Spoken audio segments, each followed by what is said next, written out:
Hello folks. Today I'll be playing the scout, Elisa or Elisa.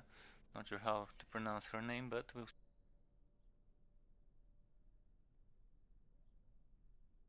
so yeah, I've already farmed a bit on the soldier, a bit on the dwarf, and I'm planning to upload my next build for this gal. So I'm gonna try and farm some items until 2 a.m.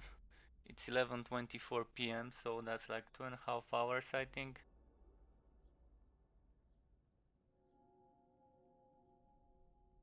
So let's see what we can do. By the way, this is the build I'm using.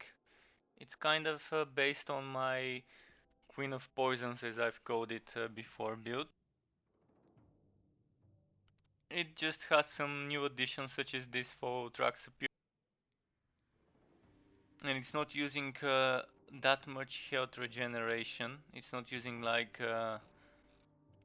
something I sometimes used to use before was the Guardian Spirit. For now I won't need that damage reduction, so I'll be okay even without it. And this isn't a bad choice when speed running. Now I only have a few green items, so we're still kind of at the beginning of the farming, but at least I have Ring of Resonance and Ring of Dex. You can see 59% crit chance, 600 crit damage. This is pretty nice because it gives me a lot of cooldown reduction and a lot of HP and cost reduction. And this gives me shit tons of crit chance. That's 9.2. That's almost 4 items worth of blessings. That's why I kind of could afford putting crit damage in almost everything. So as you can see, I've got crit chance here and here, and that's kind of it, I think. Only 2 items are with crit chance, and even then I can remove those items with crit chance. I'll still have 55%, 54.2 to be precise, and then I'll have another 80% crit damage if I decide to do that, which would bring me almost to 700. Slightly short of 700, but it will be nice. I can try experiment with that later. Why I do need crit chance is because of this. Performing a critical hit has a chance to reduce any current cooldowns, which means I would be able to use Queen's Rat Mastered and Defiler's Reckoning Basic more often. And in addition to that, I'll be able to spam Spinning Blades instead of having to wait 2 seconds. Even the trap could be spammed later on. I really would have liked for this build to use something like, what was it? Was it Amber Talisman? No, it must have been this one. Wild Hunt Talisman. That's the one I want to use, but it heals the enemies. So until this is fixed, I can't do much besides just bench the item and use something else. Now let's do something like Chaos 3 maybe. It will be good enough wood quality.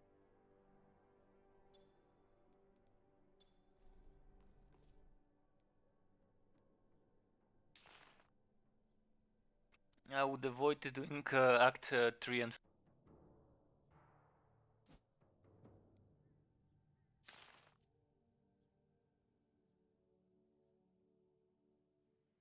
it's just they're more annoying to do. It takes a bit longer to do them. Maybe Act 4 I can do, but Act 3 I really want to avoid. Because all that pulling from the enemies and all that healing from the banner bearers is kind of making the runs longer than they should be. And when farming for green gear, it's all about speed. The faster you can make a run, the better it is. Of course, when I'm streaming, I'm kind of not doing it as efficient as I can without, because I keep getting distracted. I distract myself because I start thinking about things I want to say, I want to comment. So I'm not fully concentrated when doing that. Something great you might wanna do if you know there's a horned chest nearby and you know you're almost close to killing those 100 monsters that you need to clear this objective. Um then you can save that chest, clear the objective and then wood the chest afterwards.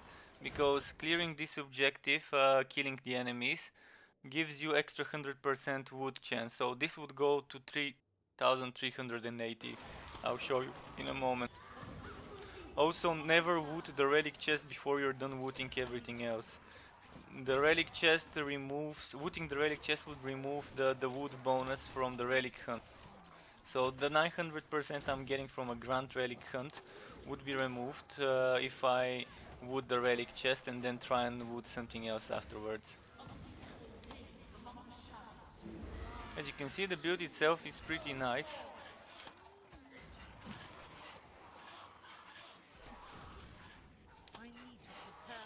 Of course, as usual, I'm not the best person to use a build I've come up with.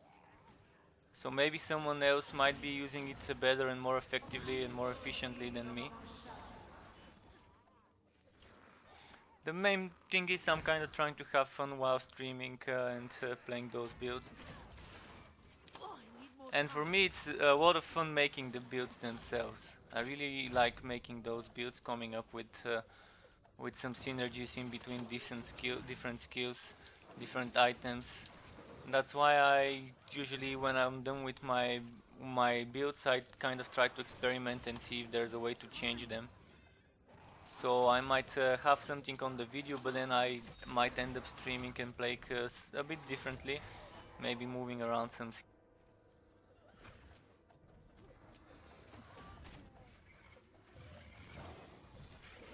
I'm assuming this would be as effective as the Dwarven build once I gear it up properly. Even now it seems to be okay, doing so good in Chaos 3 means that I can easily complete Chaos 4, maybe even Chaos 5 with a bit more difficulty and a bit of kiting and stuff. Even some Chaos 6 content, the way the build is at the moment, would be doable. Some of the Chaos 6 invasions per se are doable the way my build is geared at the moment. It just takes a few tries before you get it right. You kind of have to spam those blades. Something is like, if there's an enemy here in front of me and I do this, if you ricochet and hit the enemy and keep ricocheting, so you might want to use those corridors, the tight spaces, to do something like this. Or if I'm just gonna wait now. If I do something like this, it will ricochet and hit back the monster if it hits an obstacle. Of course I couldn't get it, but oh, green item. Okay, nice. What did we get?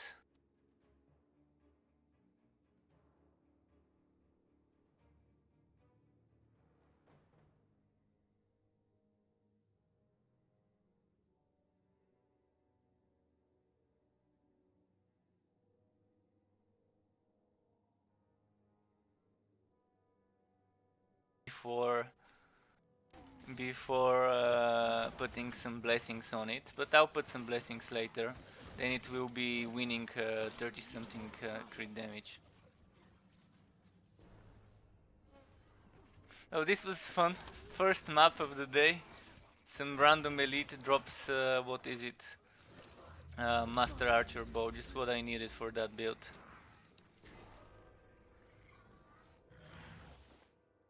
So what is my wood quality at the moment? Well, I can't see the clear version, but let's remove 900 from here.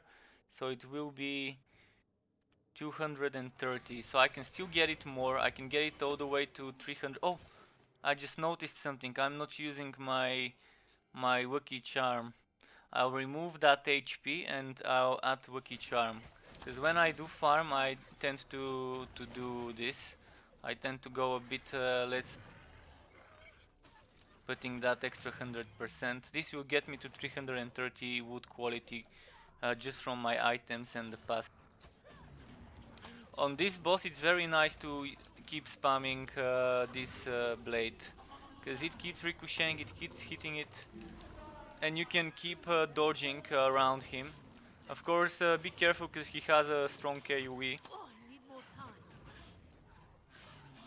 Of course, I should have used my traps more often. The traps do decent damage. I can show you just the trap damage now. Was it a million? I think that might have been my aura. Let me put a trap far from them. I'm just gonna go leave those and I'm gonna find fresh monsters for the trap. Okay, I'm putting the trap there. Let's see. I want to try and get someone to go inside it. Come on. There we go. Okay, 1 million. Not so bad. Of course, I can probably get it to do more damage, but 1 million is still decent because it just adds up. When you're doing the bosses, you can just jump around, put some traps, keep spinning those blades. While the blade is in cooldown, you can just place the trap, and it works very well against some boss monster. So this bow was a pleasant surprise. Of course, the trap and the dryad skill are kind of fillers. I didn't know exactly what would fit best, and I thought the way I play the build is best with the trap and some summons. But you can decide to put something else. You can maybe decide to put the other trap if you think it's better. The other trap is poison. This one is poison. And you can probably decide whether you want to be able to put two of those traps or one of those. This probably isn't so bad. The poison version. I haven't used it much, but let me just quickly try playing with this.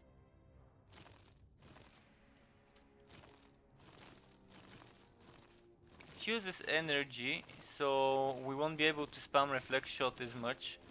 But maybe it would be nice. I'll try it. I'll try it on a boss fight and see whether it's better than a trap. Just to check how it goes. But it's not a skill with cooldown, which means Ring of Resonance wouldn't proc when we use it. Because we have 1, 2, 3, and if we use the trap, that's 4 skills with cooldown. And this deals a lot of damage, 210,000 at the moment, and this one is 191,000, whereas this is just 14,000, and that's probably per second. It does slow them, but poison by default could slow if you're using Master Poisoner. I think it's not worth it using that, but Living Roots might be nice, Living Roots Superior. Let's give it a try and see how it goes playing with this trap. And I saw my inventory is full, so I need to kind of empty it. Also, I won't be needing this bow anymore. Might as well sell it. The good thing is I didn't lose the armor piercing.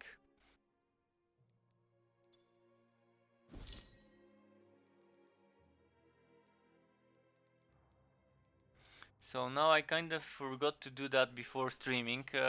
I like getting rid of some things that I won't be using. I did take some old gear before the invasion patch that I was stacking in my warehouse. And I like to keep a magic find part and a non-magic find part from the red items. So this is my magic find. It seems 29%. This is 26. Well, 3% difference. This gives me cooldown though.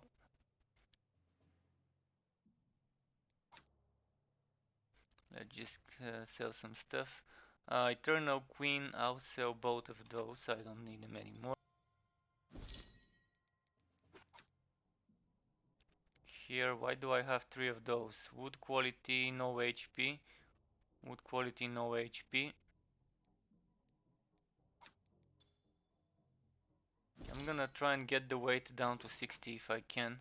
So then I won't be doing this every time I finish a run. Just gonna do it once. So this is 21 wood and this is no wood. Maybe I should be using this while farming.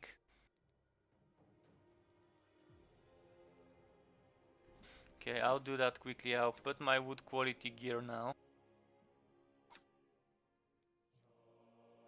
I shouldn't forget to re-equip my blade.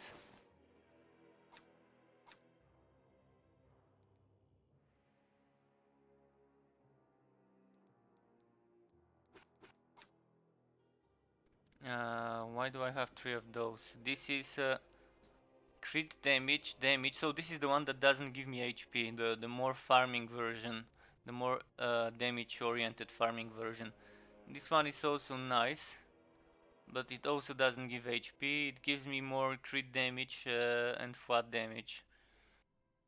So this is probably better once I bless it. I won't bother now. And this is the one with HP without wood find, which I'll probably use when doing some hard content like Chaos 5-6.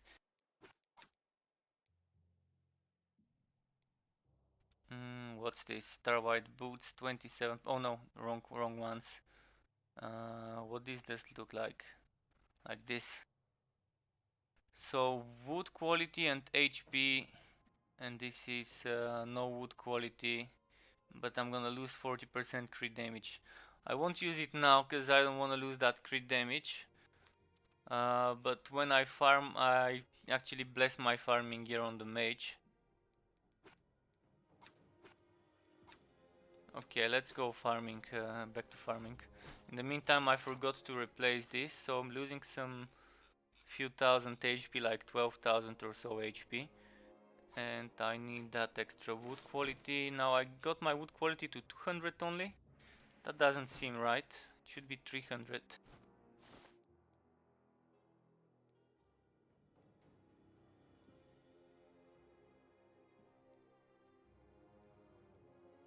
So that's 30, that's 25, and that's 21. Okay, kind of makes sense. Yeah, I'm missing some of the pieces that I usually farm with because I didn't bless them. Let's do some more maps. Actually, let's do this one, yeah. Cinch isn't bad. I'm just avoiding doing Act 3 because it's annoying, but Act 4 isn't bad. There are a couple of monsters that can one-shot me here, and there is this floating monster that burns us, which can also kill us.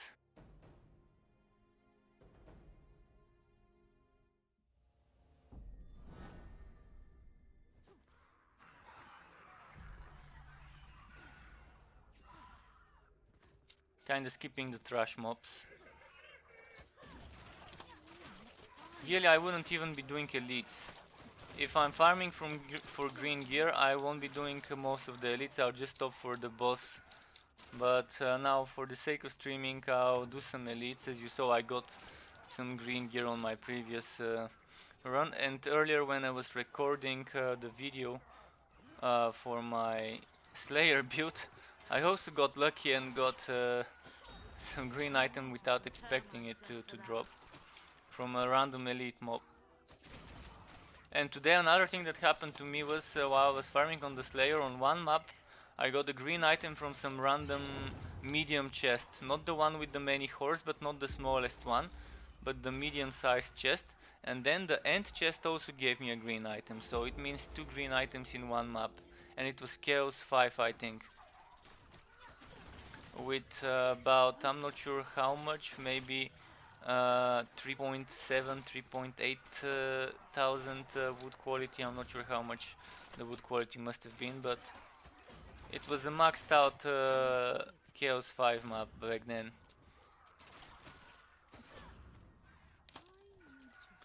So it is nice. The more you play, the more drops you get, of course. And I believe it's just better to speed rush and kill the bosses. And this is the wave that can one-shot me, so I kinda need to avoid it.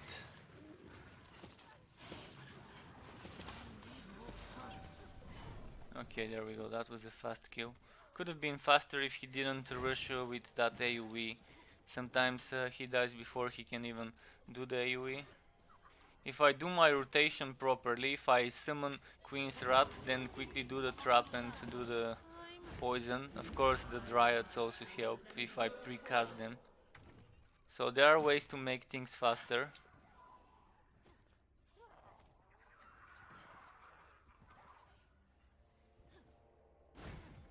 I do wish everything could have been faster though, it would have been much better.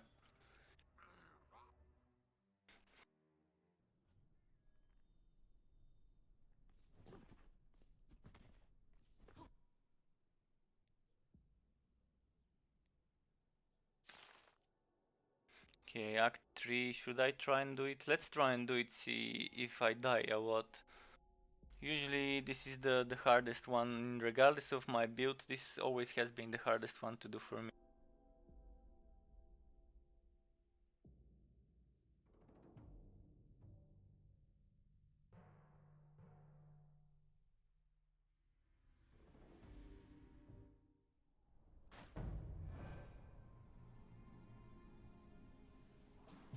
So unless anyone requests for me to upload another build tomorrow, I will be uploading this build as a video.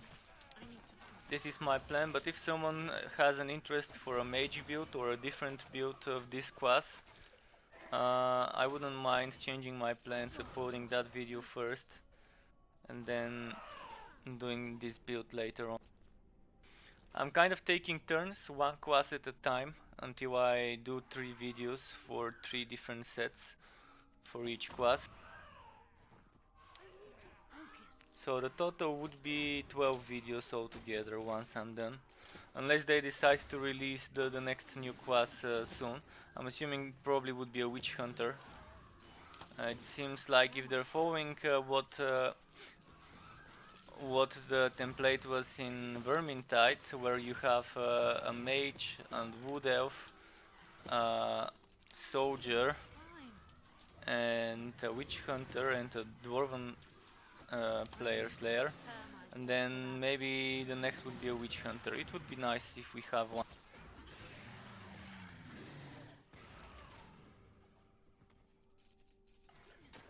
I don't see what else they can add, but they can surprise us, I guess.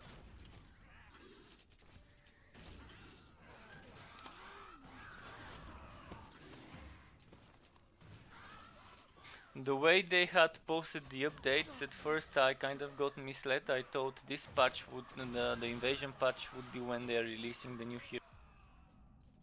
But then I kind of learned to read more thorough what they've written. That's why they posted it into different updates in the Steam page.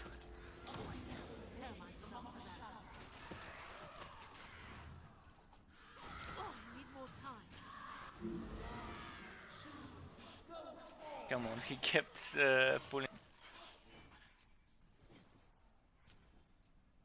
So if you have any ideas what the next class would be, I wouldn't mind having a nice discussion about it.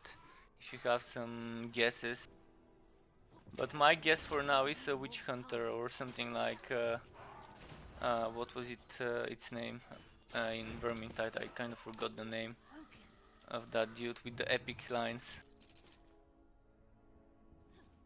I know it, but it kind of slipped my mind now. Kind of fucked up. I don't know why I forgot my favorite class in the other game.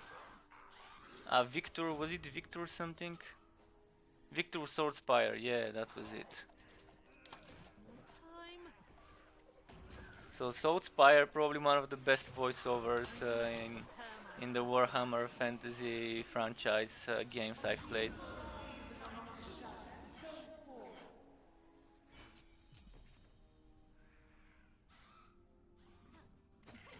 Here we have an NPC that reminds me of him, Voss, the bad guy from the campaign. And if someone got spoiler here, kind of sorry for that. Yeah, this was stupid of me. Kinda. Hey, shit! I shouldn't have paid with fragments. I should have paid with gold. So yeah, sorry for the spoiler if you haven't completed the campaign.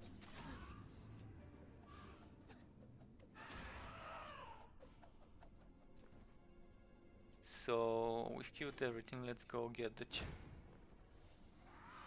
So this is not as mobile as the dwarf or as the mage. Maybe kind of the same speed as Volan, but still.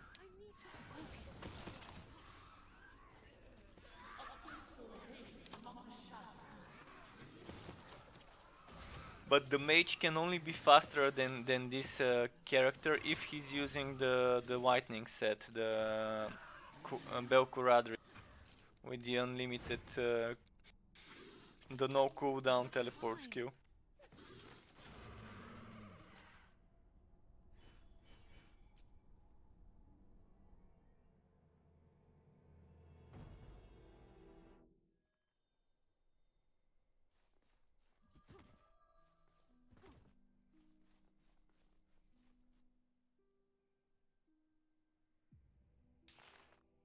Cinch again. Let me quickly check if there's anything I can sell.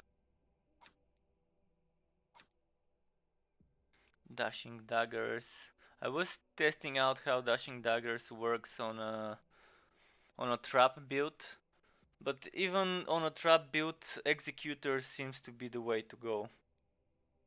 I really didn't like how much damage dashing daggers does, and it's not the damage that I didn't like, it's more of the skill itself, because there's just two blades and they're spinning in a very small radius.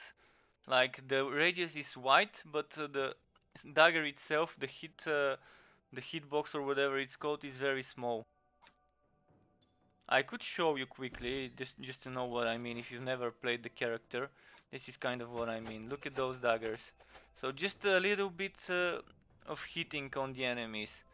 So if it was still two daggers, but one of them was spinning here and the other one there, kind of like the superior version of Sigmar's Rat, it would have been much better. So if any of the developers kind of end up seeing my stream, which I doubt, it would be nice to just make one of the daggers spin here, in this area where those two are spinning, and the other one spinning a bit closer to us. So this would be pretty nice if they do something like that. It still would be balanced, because it still would be just two daggers, but it will just add a bit of flexibility. Okay, let's do that cinch map.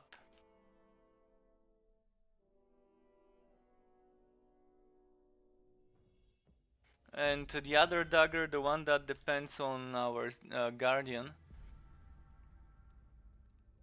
8 seconds after dodging through our guardian. Our familiar, I mean. Not so bad, but just 100%, and it can always be 100%. I don't think it stacks if you have two familiars and you dodge through both of them. I need to try it, I need to test it, because I know the summoning set, I think, adds two familiars instead of one. So this is not something that would be bad if it works that way, if you can stack up this damage if you dodge through both familiars one after the other.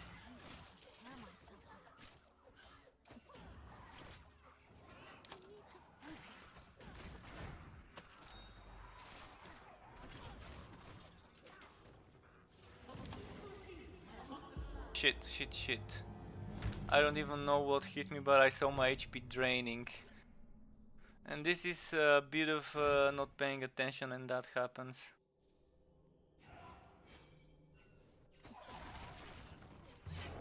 It must have been one of those floating missiles.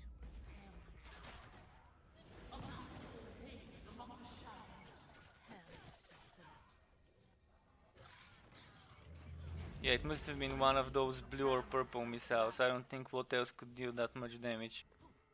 As I said, there's three things that can kill me fast on this map. The purple missiles from the purple mages, the blue missiles, which I think the hooded guys, and those floating things that spawn those burning flames. It kind of heal up while the flame is going on.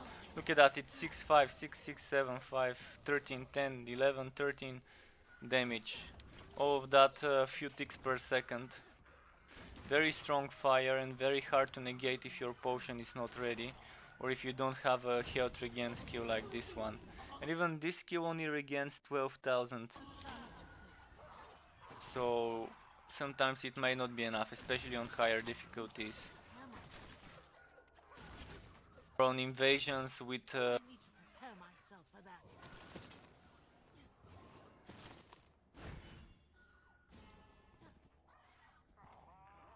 of course, the invasions are a nice thing to do if you wanna farm better rows for those green rings, but if you've got a good version of one of those green rings, I don't see any incentive to keep for me personally, to keep doing the invasions. Besides for bragging rights and being able to tell, yo guys, I was able to reach rank X or rank XYZ, etc. It feels kind of as if I'm doing the exact same thing, just with a short twist and less wood quality. I do like the arena mode though there. I do like those nodes where it's just a circular arena and you just kind of fend off waves of monsters for a few seconds. Those are my favorite parts of the invasion. It reminds me of the Grim Dawn Crucible, only that it's just one single kind of wave and not a series of waves followed by bailing out to get wood.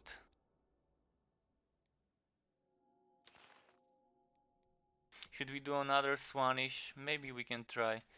Hopefully I don't get raped there. What difficulty is this? This is just Chaos 3 and hi again Blaze JM. Nice to see you again on my YouTube channel. As you know, I always farm on Chaos 3 when I'm farming for gear. Maybe sometimes once I get more green items I move up to Chaos 4 or 5. But as you've seen the past few days, I start off with the low difficulty and by the time I'm done farming I kind of move to the harder difficulties. But the thing is, I stop my stream at 2 AM or 2:30 AM depending, and by that time I still keep playing for a few more hours usually. Although tomorrow I have a dentist appointment at 3 in the afternoon, so I kind of have to go to bed earlier than usually. So maybe when I make the build tomorrow I would have less items than I normally do on the other characters farmed for it. But still I can try and show the build in Chaos 5 even with just heroic gear. Just a couple of green items would still do the trick. I do have the damage now that I've got the bow, so I just need a dagger maybe. I'm okay if I don't upgrade the armors. So hopefully RNGesus would bless us with a dagger today. An executor's dagger.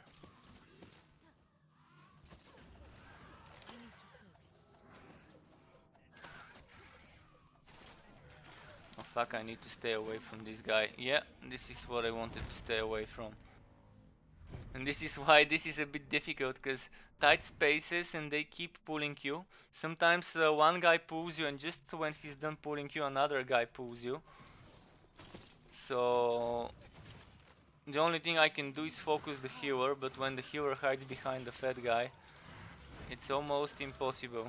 Of course it's doing a bit of practice, but I'm not the best person to concentrate on things like that. So I end up dying a lot. Usually when I farm I skip this map. I can just earn the money back if I skip it. Sometimes the game throws me and gives me 5 or 4 of those maps right one after the other. And then I'm kind of forced to do them, because otherwise I run out of money. Then if something like that happens, I kind of go 1 or 2 difficulties below. Like if I'm doing Chaos 3, I will go Chaos 2, farm some easy cash by killing everyone. I am impressed with how many green drops you've gotten in the last couple of days. I am doing Chaos 4 now on Grand Relic settings but not getting many. So far 3 I'm really in like getting 40 a to lot. 45 relic runs. I've really gotten a lot. I mean, for my dwarf I probably spent 12 hours farming, maybe 13, but I think around 12 hours. For the slayer, not slayer, for the soldier, I spent 16 hours farming. 4 on stream and 12 more off stream. Shit. There's 3 people pulling me. The 2 big guys and one of the other smaller ones. Let's get the summons to do some taunting for me. But yeah, I'm impressed sometimes getting 2 items in one run. One from a medium chest, not even the biggest horned chest, and one from the, what's it called, the end map chest. Even when I was recording some footage for my build, I was not expecting to get a drop there. It was perfect because I was recording in full HD. Usually when I stream in 720p. So I kinda can't cut off something to have the same quality from my stream. So it turned out pretty well. Wow, this Q is doing a lot of damage. I don't remember this doing that much damage. Master Archer, and I'm not even using Ring of Dexterity. Am I? Oh, I am using Ring of Very Dexterity. good. Were you getting many on Chaos 4 or do you need to go higher? Chaos 4 is perfect. I mean, Chaos 4 is probably where I farm most of the gear, because Chaos 5 is a bit too slow. So once I have like 2 or 3 green items and maybe one green weapon and the green rings, Chaos 4 seems LOL, like nice. the most optimal. I am happy you're having good luck. And this skill, look at the damage it's doing. Dexterity and 50%. 150% damage to those 4,000. Let me see now. Now it's 69,000. So 69,000 and multiply that to 150%. Look at this, 400,000. So Ring of Dexterity is actually perfect for this build. I might even include it in my build video together with Ring of Resonance. Ring of Resonance is good if you let the enemies come closer, and most of the times we do let them come closer. Of course, this is a very good Ring of Guardian, but since you have Master Archer bow, I don't think you need the Ring of Guardian to stack that extra. But if someone feels like they need it, of course use it. Before you get the Ring of Resonance and Dexterity from the invasion, I would strongly suggest using Ring of Guardian and maybe the one that heals you. Spirits, was it? Ring of the Spirits, yeah. Both of them are very good choices as heroic or even green later on. Maybe I can try removing Ring of Resonance or Ring of Dexterity. I'll decide which one to remove and putting green Ring of Spirits if it drops. But yeah, I'm gonna skip those Act 3 maps if I get one. Because sometimes look at what happens. That's like 3 healers and one big guy, maybe 4 healers. So the only thing I can do is just pull back, pull back, pull back.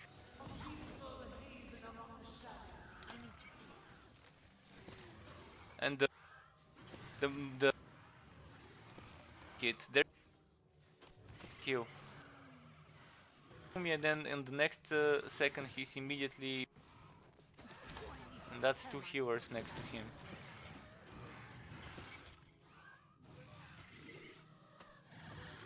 And still die quickly, just from my Master Archer, yeah. Okay, so Master Archer can be a very powerful thing, it just for energy.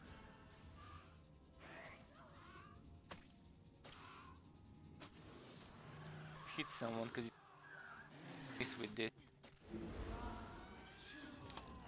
But the main source of damage, of course, isn't this. It's the spinning blade and the trap. Mostly the spinning blade. Okay, are there any other healers left? I'm gonna pull them here before the boss comes next to us.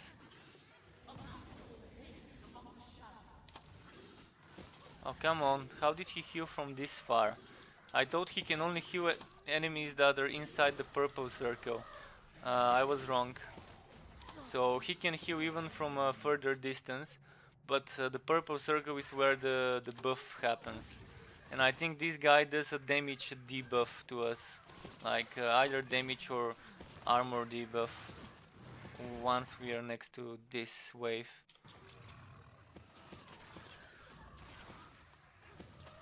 I should be using my reflex shot more often, I kind of forget to use it. So as you see, I'm not the best to use my build. Okay, let's go grab the chest, and I don't want to see this act anytime soon. I'll try to do act 1, 2 and 4 only.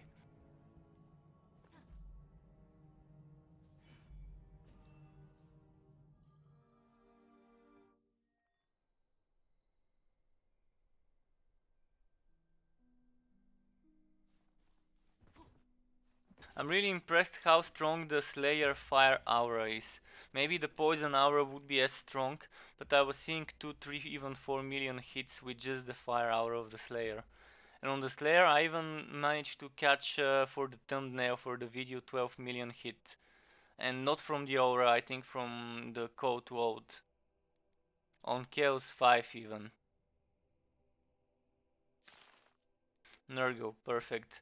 With the Nurgle I have one problem. On the bosses, when I'm using this build I can't see where the enemy poison is. Because most of my skills are poison. And when I use Queen's Rat, when the boss does those circular poison AoEs where it tells you where there's gonna be a tentacle, you can't see it. So maybe the bosses need to change the color of all those skills the enemies are using. So you can kinda tell, look at that, when I do this, it's gonna be impossible to tell where this is. It's all, even those explosions which are kind of more pronounced, even they are difficult to see with Queen's Rat on the ground. So either change Queen's Rat's color or change the other thing that's green, but something needs to kind of be changed. I wouldn't mind seeing every what was it called, when the enemy announces where they're gonna attack, every circle like this to be red.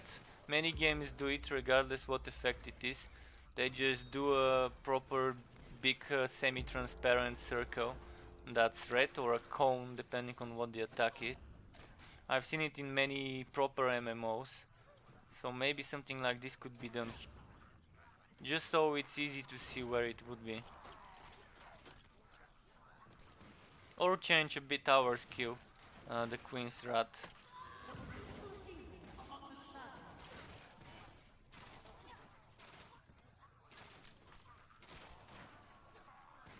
Probably shouldn't be killing elites, but as you saw, sometimes even the elites could drop stuff.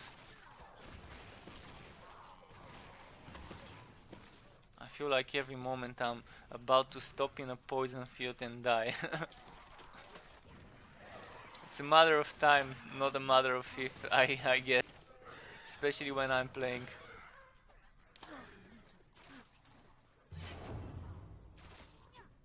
Kinda skipping some of the elites because I wanna go for chests.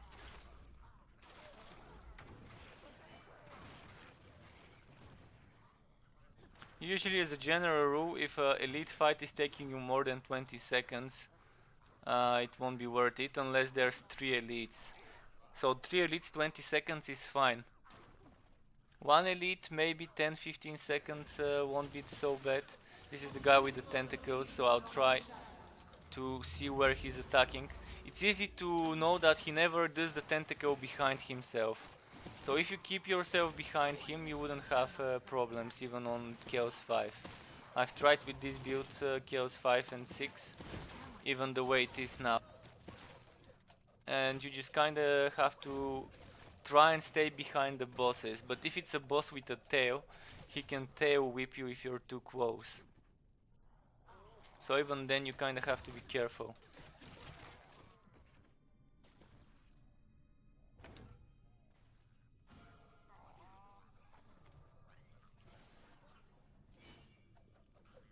So soon, maybe once I get one more item that's an upgrade, I can give my mage the things that are new to upgrade it for me. Before I run out of fragments. Okay, now I need to drop some junk. I don't know why I'm even picking the red items, but eventually they add up and they give me 200 fragments, so it's a good thing.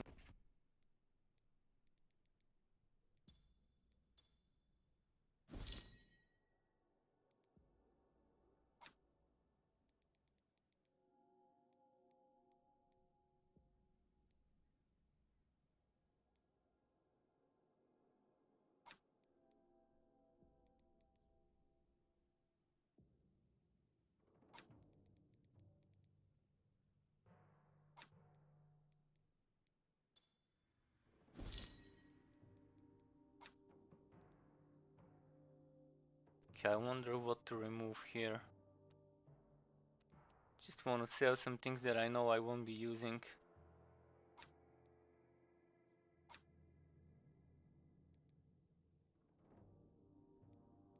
Okay, this seems like things I won't be using for sure, especially this.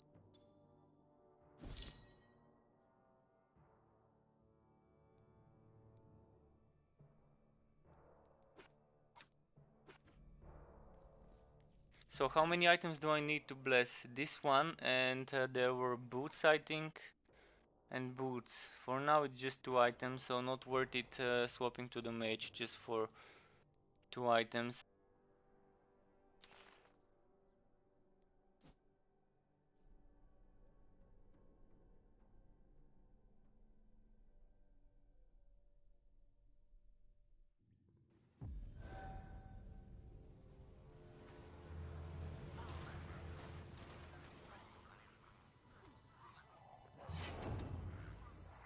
I think with this build I can afford just to run to the boss, and on Nurgle there would be plenty of enemies. Maybe if I just drop some traps, there would be plenty of enemies that die, and by the time I reach the boss I would have killed them.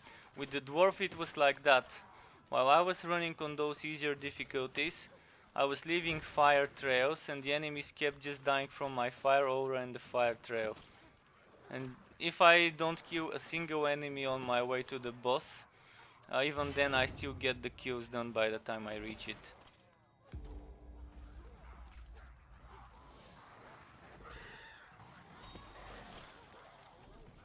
There we go.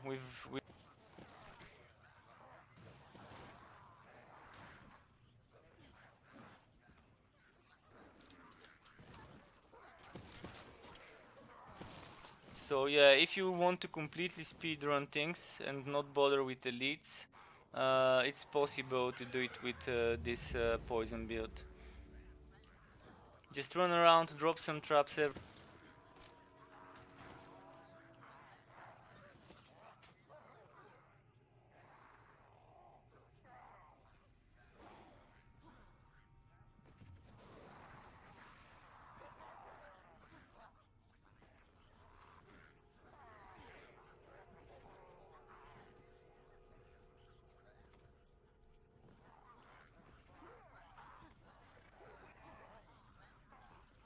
Help is tactical retreat. Instead of this one, follow tracks. Was it tactical retreat? Yeah, tactical retreat.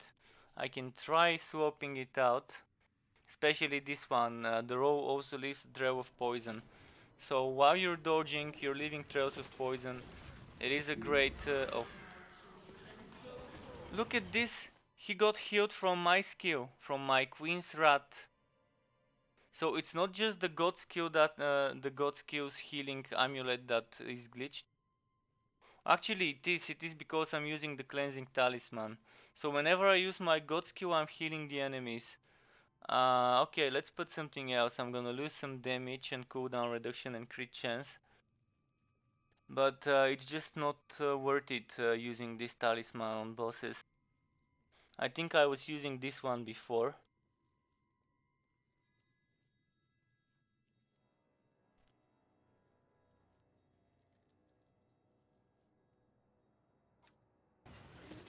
So yeah, I did shit tons of damage and then I healed him. Not the best thing. This is why some fights might take some time.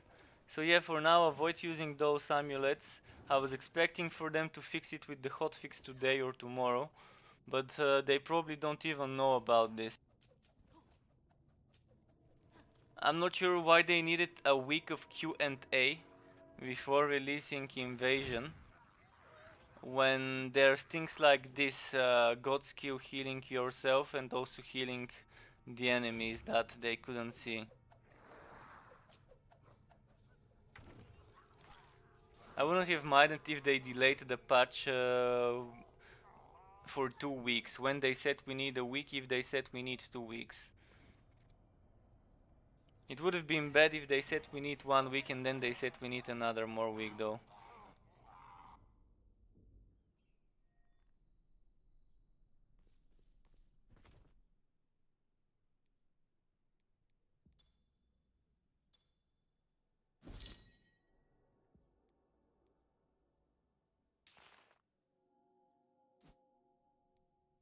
Please don't throw me, game. Okay, good. If the game gave me like 2 or 3 Swanesh in a row, it would have been very bad. Once I had 5 Zinj, 5 of this act in a row, which wasn't so bad.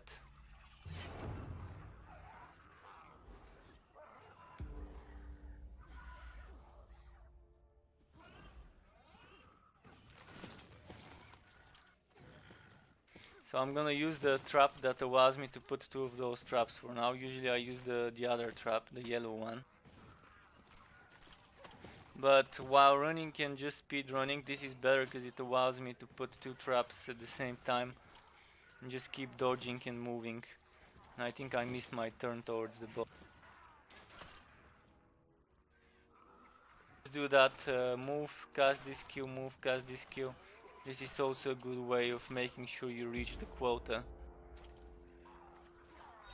But when I'm using this Q, as you can see, my character ends up walking backwards sometimes. I don't know why, but this kind of seems to glitch it. Look at that. Now he goes backwards and look where my cursor is. But my character kind of wants to go backwards. I don't know why. And this will happen if I stop holding my right mouse button. It will stop happening like that.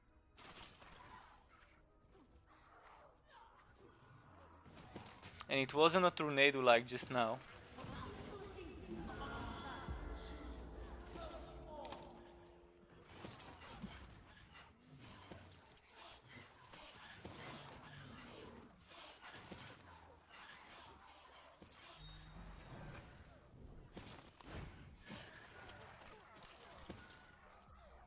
The big chest before opening the little chests.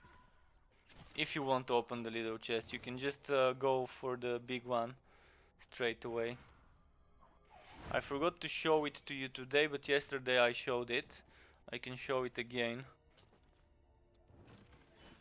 Not sure if that's intended or whether it's a bug, but you lose the extra 900% or 600 or 300 depending on the rank of the Relic Hunt. 3.5k, so it will go down 100, 2.6k once we open this. So if we want to open this and then loot other stuff, we would be fucked.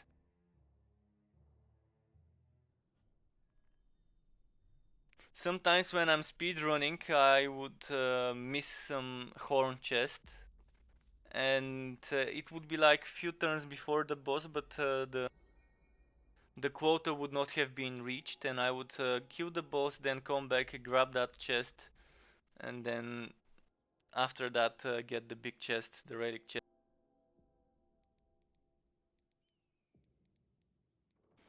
I know where all my items are going that I'm looting. I can't see them at the top, usually they go there.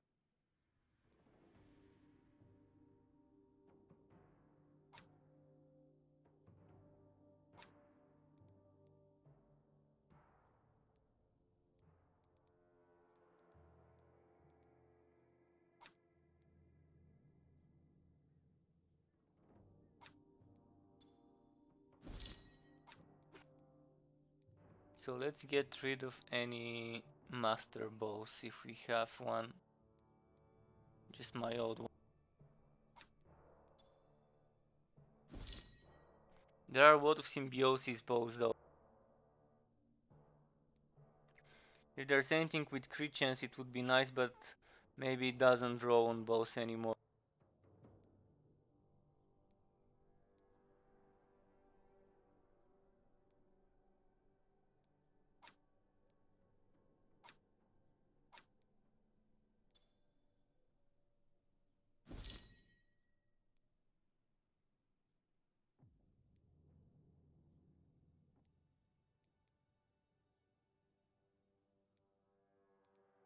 So all of them have armor piercing, cooldown reduction, crit damage and damage. Oh, this one doesn't have crit damage, okay.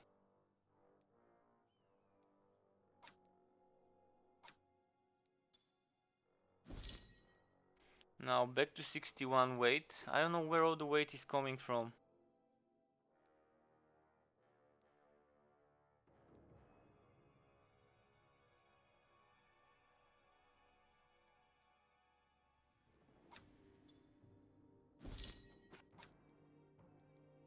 I'm just keeping one with good stats without wood bonus and one with wood bonus.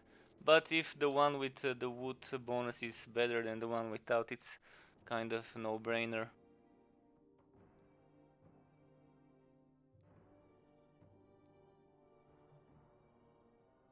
It's great when you get crit damage, flat damage and wood quality together with HP on gloves. But even if it doesn't have the HP, maybe I can afford to sacrifice it sometimes.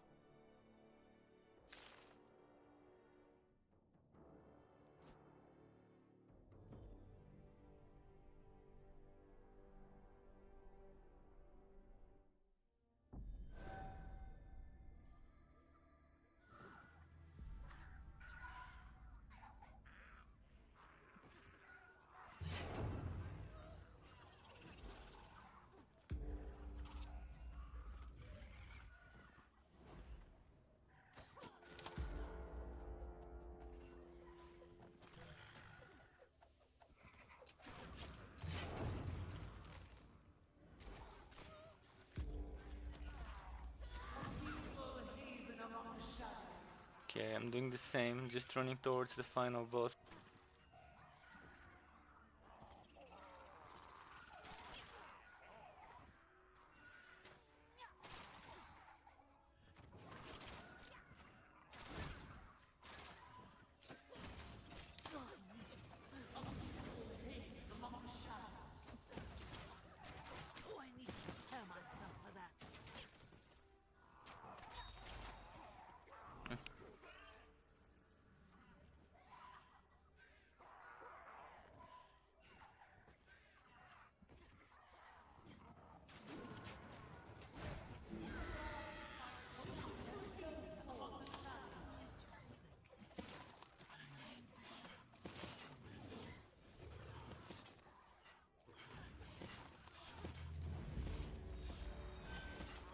Okay, not so slow.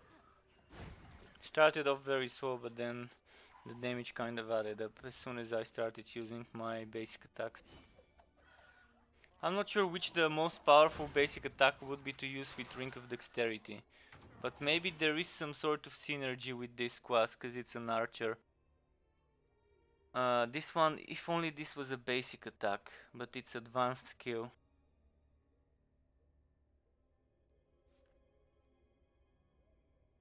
Skills that generate energy deal more damage, so yeah. From those skills, my preferred choice is always Master Archer Superior, because that extra 50%. It pierces, which means it can hit more than one enemy with just one, and regain more energy with just one single shot.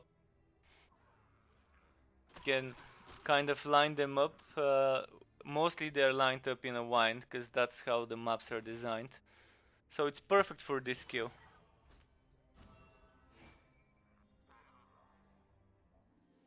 And due to the fast attack of the skill, you can just kind of spread this.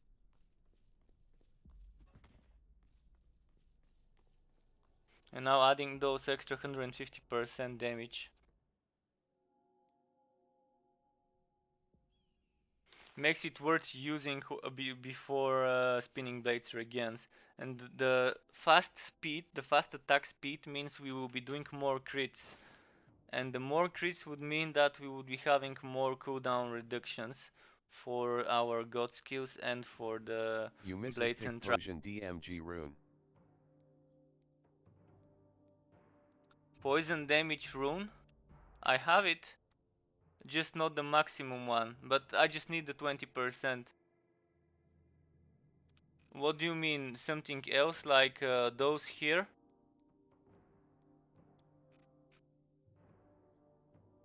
Also high Balrog. I must pick poison damage, but I won't be getting that 50%, so it's not worth it. It's not worth it to pick poison damage. Look at that, it's 44,000 and this is 41,000 plus 50%. So in a way this is 60,000 and this is 44,000. So if you think about it that way, it's not worth picking the poison damage one. I don't know, I can test it, but as you see I have the skill point, so I can afford picking the other one. But I prefer using the physical damage. Let's see.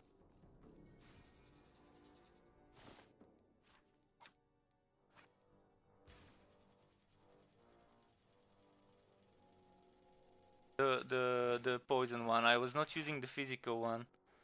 So this is my bet. I thought I was using the correct one. Let me try with the physical one to see how much the damage would be. I wanna see if it can do more damage now. So let's try and do one map with this and one map with the other. Hopefully we can get the same. Now it's Nurgle. Okay, hopefully the next map would be Nurgle so we can try it out.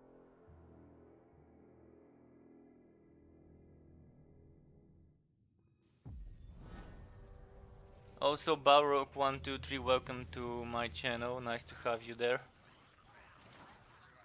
So let's find something more tanky.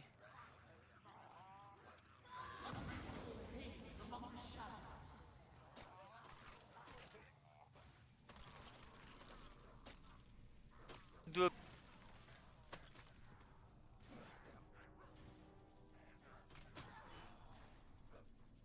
Interesting. I thought I was using it. I kind of didn't notice that I've been playing around.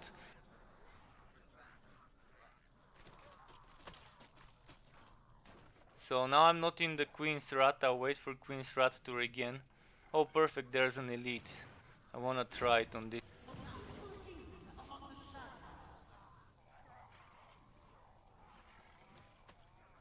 one.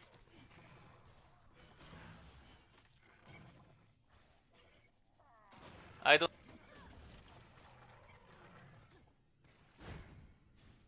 But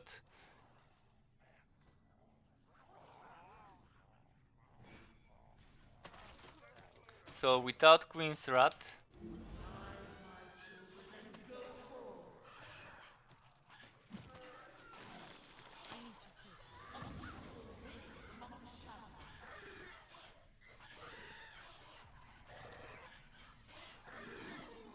Seems to be achievable, but I'll try again once there's a new Nurgle map to do.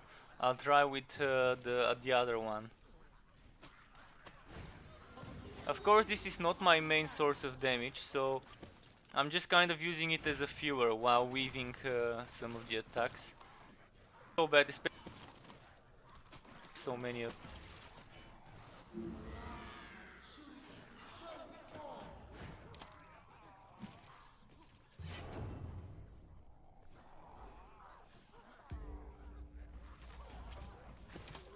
But yeah, why am I healing elites?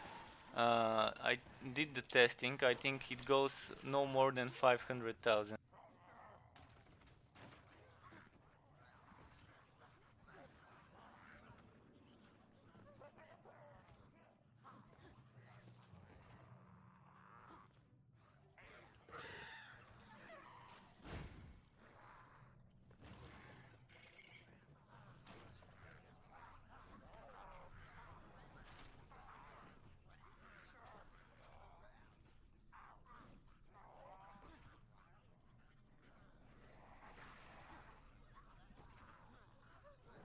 What is this?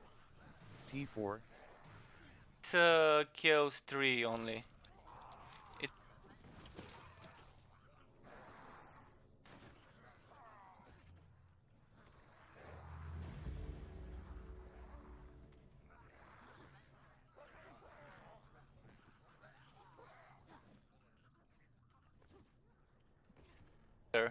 If I get a green dagger, I'll move on to Chaos 4, but my damage isn't good enough for Chaos 4 to be as efficient and as fast as I would want it to be. The faster the kills, the more the chests, the relic chest we open. Of course, maybe you might want to open the other chests around there. I've gotten green items multiple times from the other chests in the room. next to the boss. So let's try and get another Nurgle.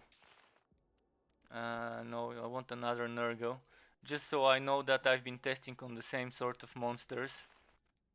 Come on, don't make me waste my money. Come on. The game is kinda trolling me now. Look at that, how much tries would it take?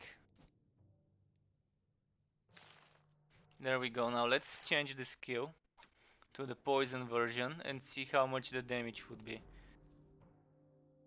Just wanted to make sure it's the same type of monsters that I'm trying. Otherwise there might be differences in the damage due to the armor and stuff. I didn't notice if the previous map had an armor modifier.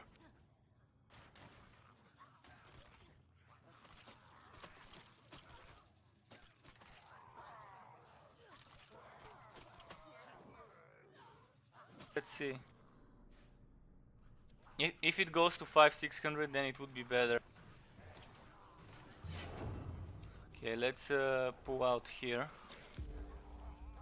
Kind of away from the poison pool.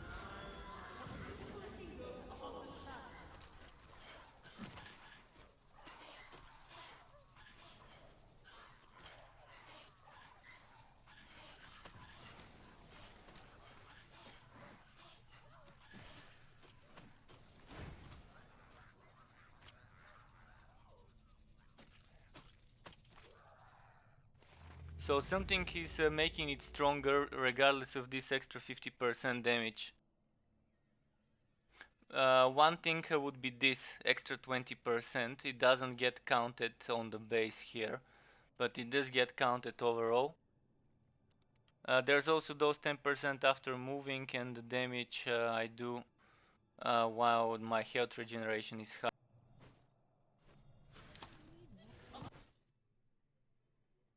Let's see the base damage now. This one would be 68, this one would be 73. Still not sure whether the other one won't be better if I stack up all my HP regains and stuff. But this seems to be giving me better numbers for now. Not sure whether the enemies have less poison resistance, but it is nice to get that damage. And I still have what, how many skill points? 6 skill points. So when I'm not farming, here I can equip something like, I want to equip something like this here. I can later on try and farm some invasions just to get that duelist chain. This can go very well here when I'm not farming, when I'm just doing hard content like Chaos 5, 6. This will go there, we'll still have 3 points. So even if we decide to upgrade this and remove this, it won't be so bad, we can get one of those as well.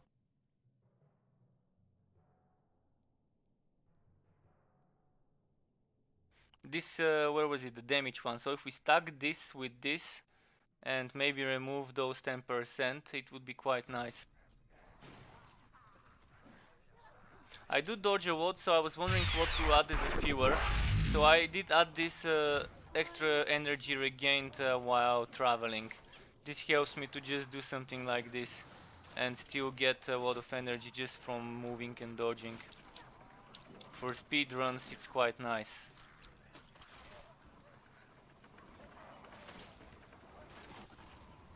But the main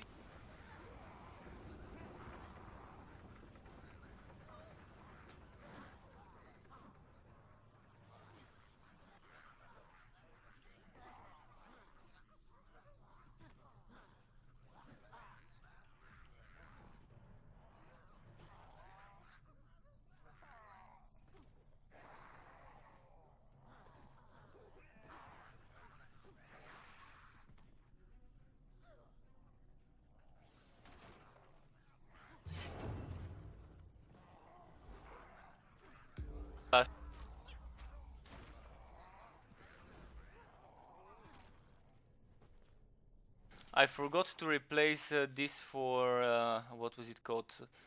Tactical Retreat Superior. This leaves a poison trail, so it's not a bad choice while speedrunning. It gives you that extra movement speed and leaves a...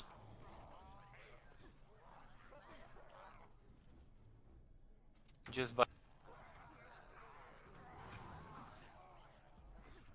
You can of course, as I said, drop traps.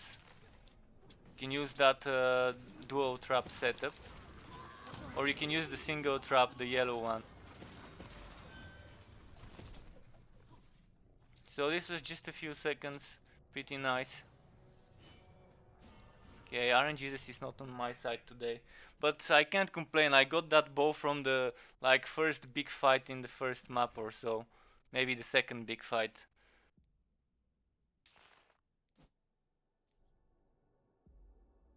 So it was quite nice. First map after I started streaming, bam, Master Archer bow.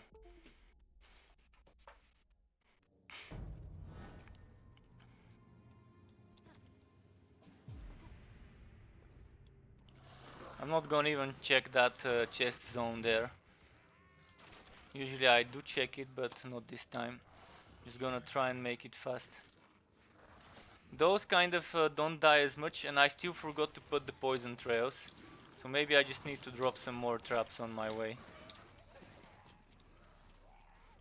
Hopefully I wouldn't have to return. I hitting that kill extra enemies. This will give you extra 100% wood quality. If you kill the boss before completing the kill all enemies, you're losing on that 100. Also try not to die, because sometimes I've had cases where I would lose the bonus and I wouldn't regain it. Sometimes I would regain it, even after completing the objective before dying. No idea how I regain it, but it just happens sometimes. I think I'm going the wrong way.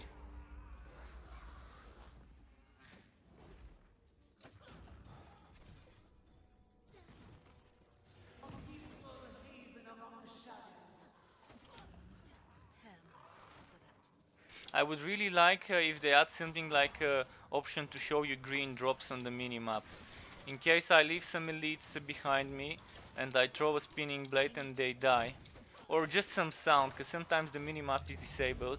But if I hear a sound, I would go back and do something about it.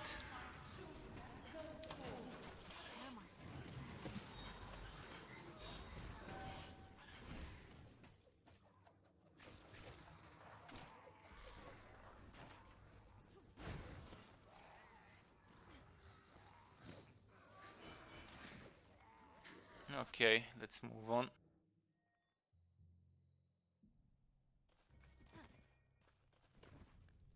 Usually I would pick up the red items and sell them, and then get some fragments from those. It would be nice if I can sell for gold. This would be the perfect thing. Or exchange fragments for gold.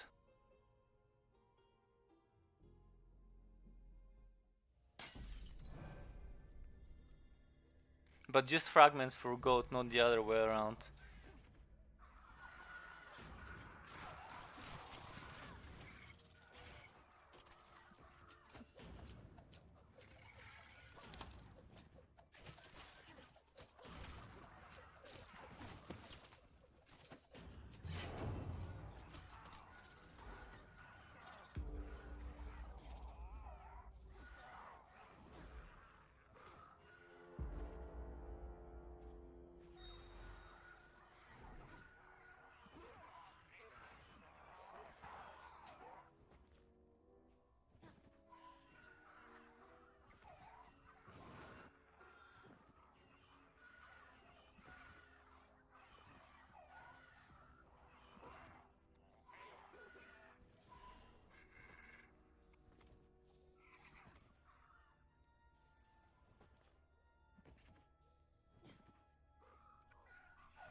So 3.5k wood quality, good number, easily achievable on Chaos 3 and some wood gear and the Lucky Charm passive.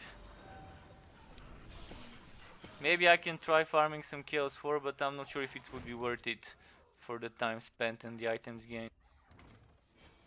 it's just 300 more wood quality, and I don't see much of a difference for those 300. Maybe just my personal opinion. I think in order to be farming Chaos 4 efficiently, you need 2 green weapons and a green pair of gloves if you can, but even without them you should be kind of okay with just the green weapon. Just to have enough damage.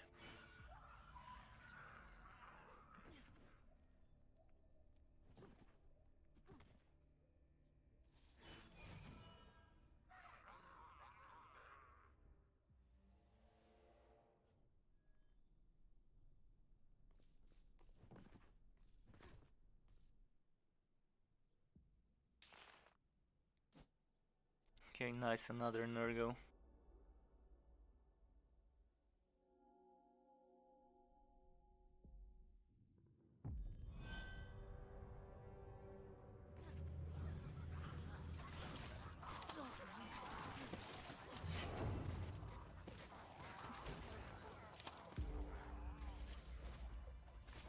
Okay, let's throw a blade behind and let's just move.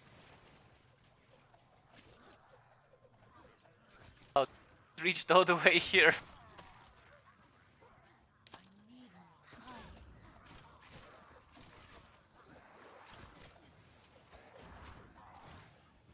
This should be enough if I throw a few blades more.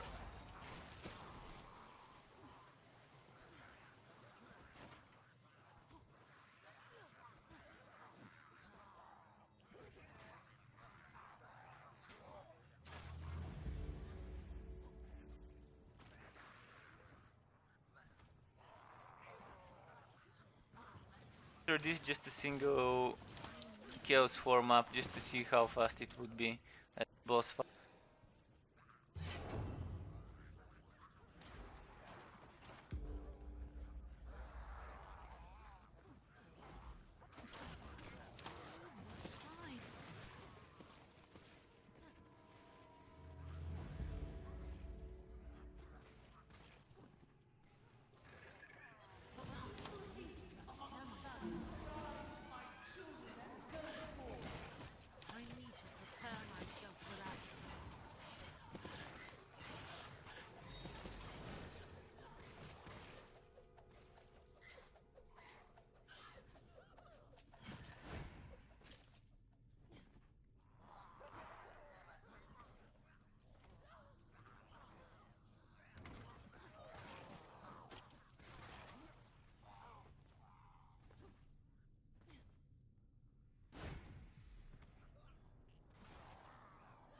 Probably should not have tried those side zones.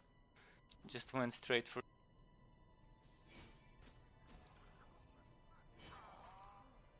Now I'll put tactical retreat. I do think it would be helpful.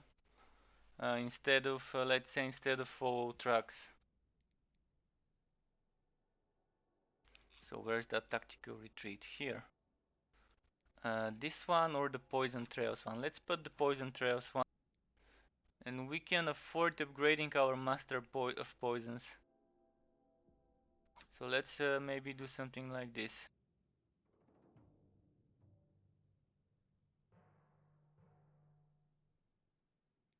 Another thing that could be nice is maybe trying Seeds of Blood in the build. I haven't tried it, but maybe it might fit well. Guardian Spirit is also good for some extra damage due to the health regeneration, but it needs 12 points to get that health regeneration. On harder difficulties, maybe this one, the level 2 one, would be okay instead of tactical retreat. Of course, this can always go down to the basic one. You really don't need the other things as much as you need the poison damage. They sure do help a bit, but not as much as the poison damage does. No, I don't want Act 3, anything but Act 3, just to keep things fast.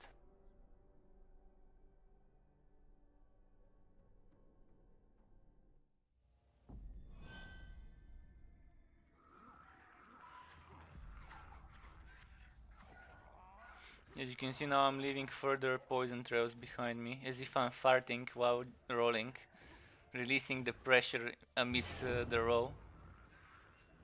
I guess she ate a lot of baked beans, maybe some corn and stuff. You never know what those elves eat. I do know they probably don't eat meat. We'll see. Someone who knows whether elves are vegetarian should tell me. They kind of do fit that kind of profile. The non-meat eaters. But they do hunt a lot, so probably they do eat meat. Like boars and stuff. It depends how it is in the Warhammer Chaos fantasy universe.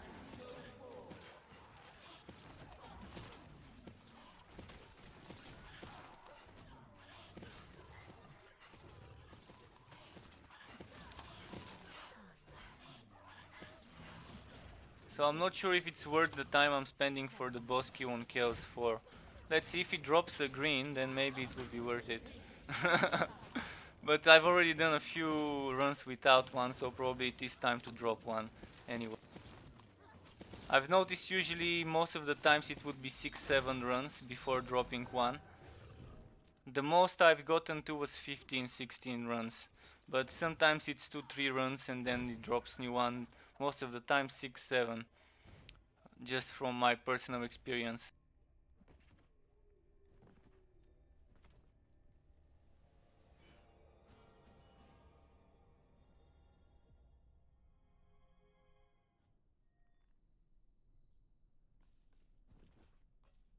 It wasn't so maybe I can just keep doing... Oh, actually, did I increase the difficulty? I didn't increase it, that's why it was kind of as easy. Now let's try again. This should be a bit more challenging.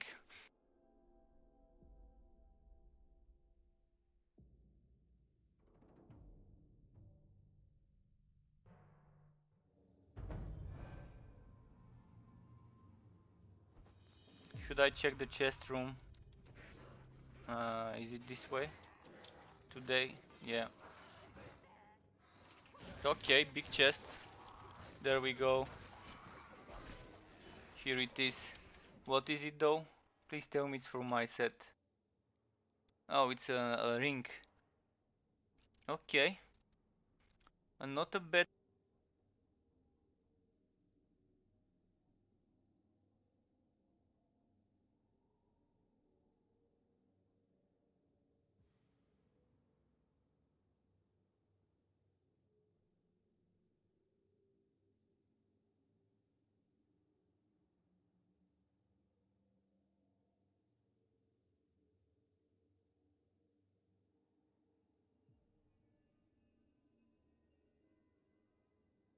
Good quality, so for now I won't use it, but if I do end up doing some hard content like Chaos 5, I'll probably equip this ring.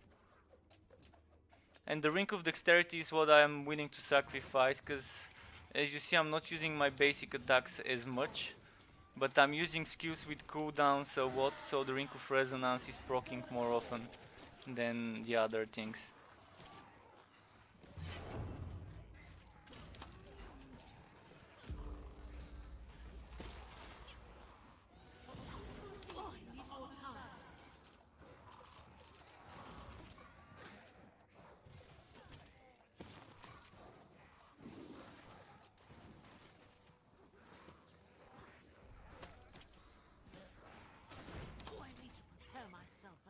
So it was really worth going back to that chest room. Sometimes I skip them, and you never know how many items I might have missed just by skipping those chest rooms. If there's a big chest there.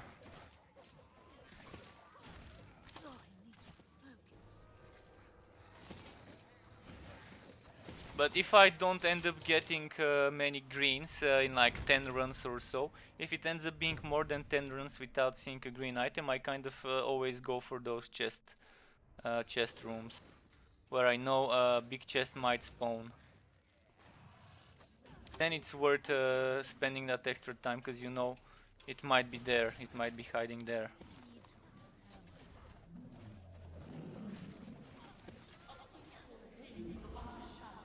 He's about to do his big AoE soon, maybe. Or maybe this is not the one that does the big AoE, is it? Oh, a second green, there we go. Some people call it streamer's work. I just call it blessings from RNGesus. 2 green, 1 map. Oh fuck, I even got it without killing all the enemies needed. Would you look at that with 3.7k wood quality. Now it's gonna be 3.8 for the chest there. So if we get more greens from the chest, I'm gonna fucking do the Wotu next time. Okay, I thought I killed enough. So on Chaos 4 it's not as effective because by the time I reach the boss not enough enemies have died. So maybe that's why I just need the dagger. A green dagger for some extra damage, or green gloves would help fix this so-called problem. It's not really a problem, but if I stopped eventually every now and then to do some of those reflex shots, it would have been okay. I would have killed all the enemies before the boss. Now I kinda have to return. But it's the first Chaos 4 I've tried in a few days with this character, so I just know. Okay, now it's time to go and open the relic chest. So maybe I should stick to Chaos 3, but getting those drops here kind of wants me to keep doing Chaos 4. It's as if the game is telling me keep playing Chaos 4.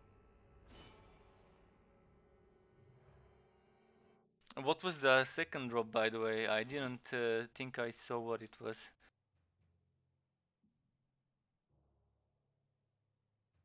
I love the trap build. I did try one before the changes and I did try it after the changes. And after the changes with just red gear, with the passive that was broken, this passive ambush specialist, I was doing 2-3 million damage with just red gear. And this is a trap you're leaving behind after you dodge. So even with that, it's very powerful when you keep dodging around the boss.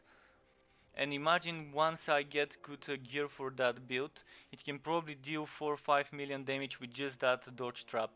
And then you know you can do what is it? You can do 4 of those traps, which means 9 summons, because each trap lays 3 down.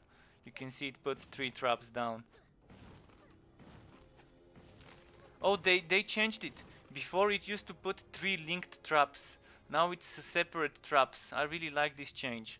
This means it will be 7 from the other one, and it will be so 7 of those traps and 2 of those traps you would be able to put with the trap build. So I will do a trap build sometime later, maybe next week. But for now I want to do one build for each class, upload it. In the meantime, let's put this here where it belongs. And what was the other thing? I'll keep the ring in my inventory.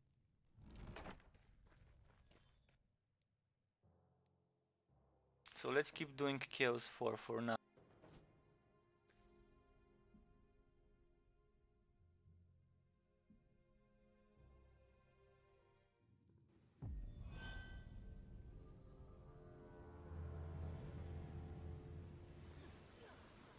I do enjoy playing the trap build though. When I finish getting gear for it, I will play it.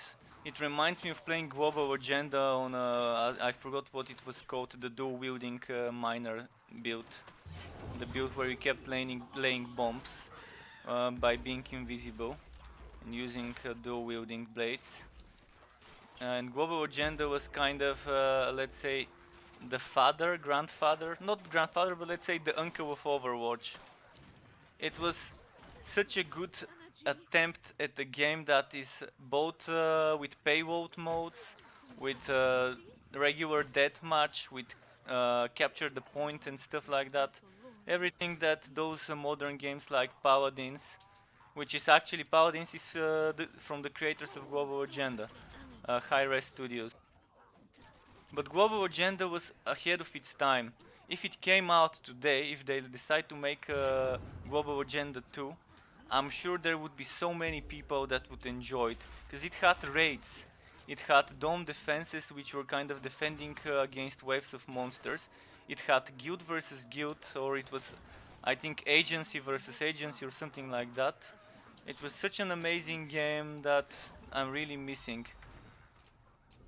And it was amazing, the classes you had there, the medic, the rogue or whatever it was called, the engineer. I forgot what the tanky class was called, but it was also fun playing it. This was probably one of the best action shooters, like arena shooters that you could. And it had even open world with questing and missions, which was kind of fun as a story mode. If Hi-Res Studios uses the money they won from Paladins and Paladins Royale and all that to make Global Agenda 2, I think it could be a great success. Especially if they like use things like Unreal Engine 4 for it. I think before they were using Unreal Engine 3 on the first game. Maybe it could be very nice to play. Or if someone decides to make a copy, a carbon copy of Global Agenda with a different name.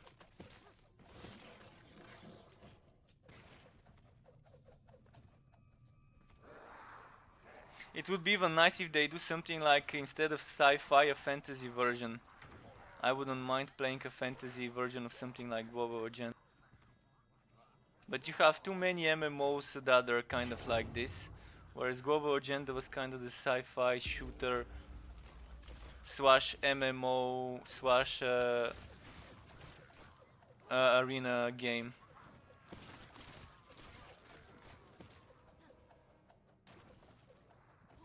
And it was nice knowing that you're gonna be doing some guild battles each week at etc. o'clock. I'm kind of too old now to be able to do like regular raids and stuff at specific hours, but before, when I was younger, that was kind of one of my favorite things to do with some homies from the hood. We used to like be in the same guild.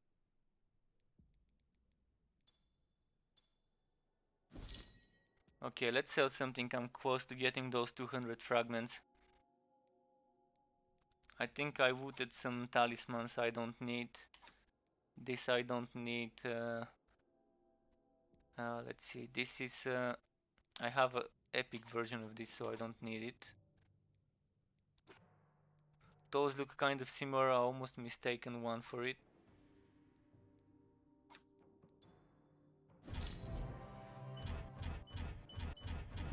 I wonder what they'll call the T5, the tier 5 gear. Currently doesn't have a name. And what were the other names? It was common, uncommon, rare, heroic. So would it be epic, legendary, set? Well, actually, everything is a set. So I don't know. It reminds me of Diablo 2 and 3 set items with the green color.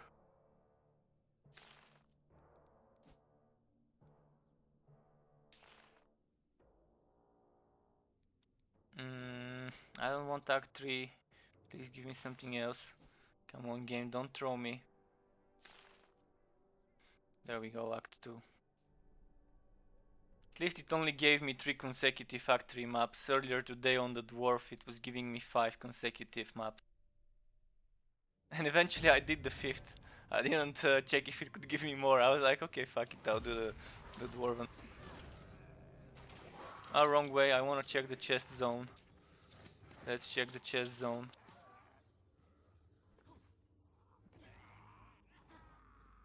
Ah, fuck, it was the chest zone. At first it looked like it wasn't a chest zone and it was like sometimes the map has the chest on the left side and you just keep going on the right side.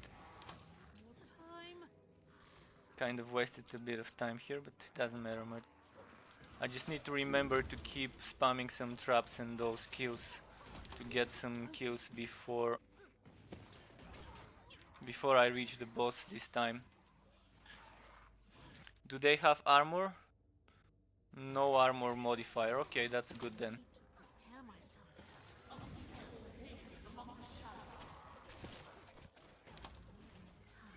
if I just leave some blades rotating every now and then, it should be enough to...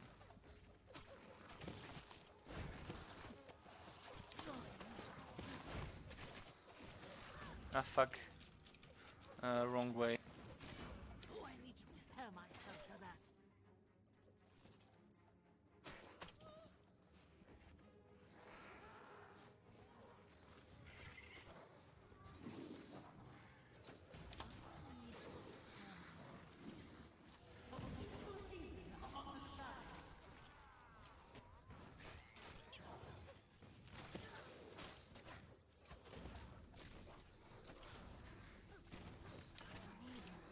Okay, I should be close to the 100 kills now.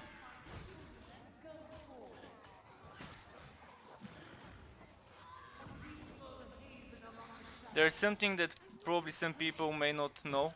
When you're using Queen's Wrath, you can kind of dodge in between the animation and still cast the skill without waiting for the full jumping and then falling from the character. I can try and show it once it's ready and out of cooldown. Oh fuck, what happened? I think something pushed me towards the other monster, and the other monster one-shot me, this big guy. So, okay, now it's ready, so I'll just use it and in between the animation.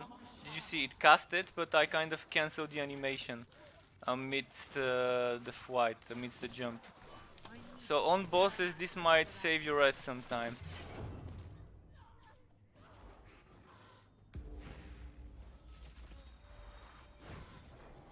Okay, I'm fighting.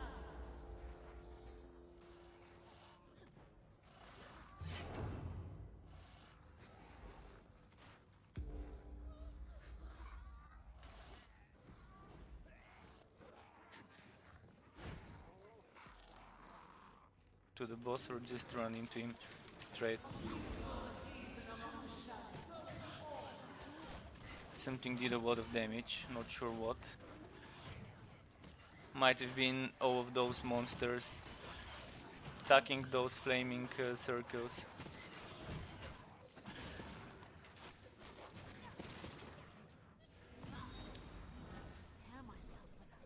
Okay, not bad. Let me get some gold there, because I did reset 3 times.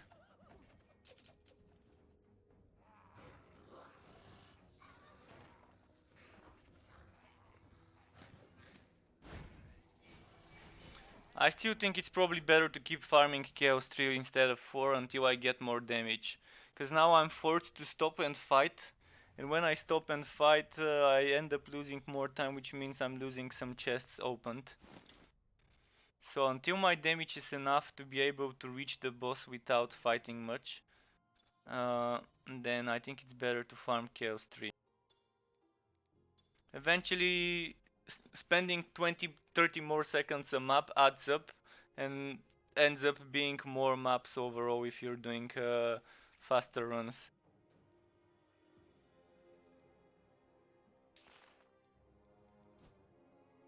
And 90%, maybe 85% of the loot I've gotten was from the end chests and bosses. So it would be either the end boss or the chest in most cases. Sometimes I get lucky with horn chests or maybe even medium-sized chests or elites, but that's just sometimes.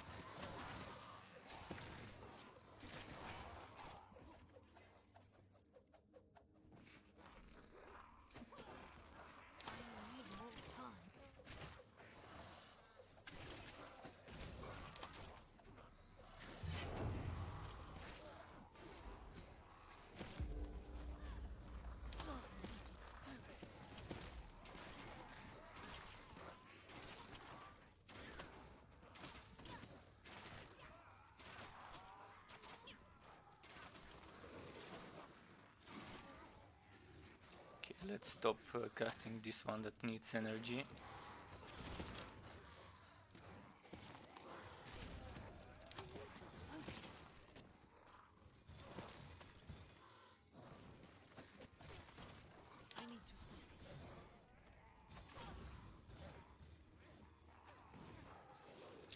Okay, I thought I would have already killed 100 enemies. Because I'm next to the boss now, I think. Almost. He's like around here. Okay, I'm gonna have to stop even here. Ah, there we go. Got it. It's good to get that extra 100% wood quality before doing the boss.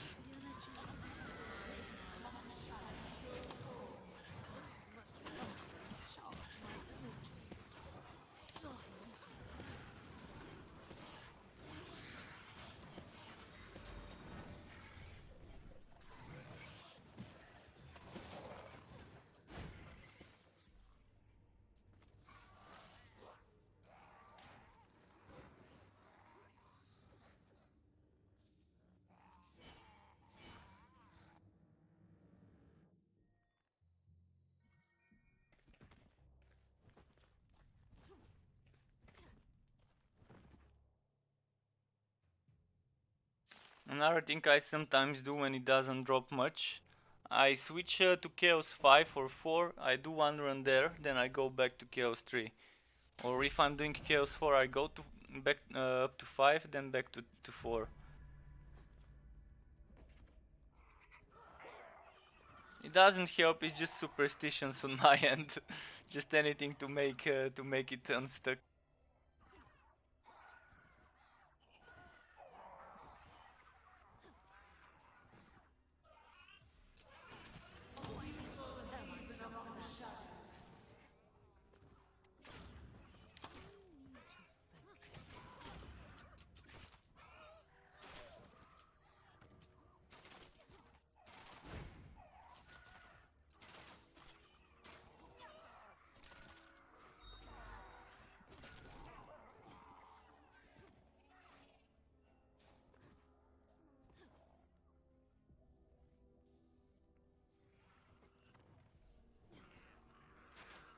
This guy usually dies quickly, the one with the hood. Oh, they have this buff when they're invulnerable for a few seconds after they reach low HP. Okay. Boss fight.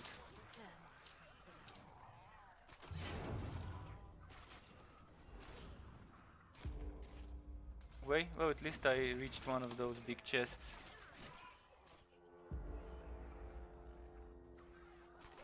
Maybe the boss is somewhere on this way. Fuck, tornado.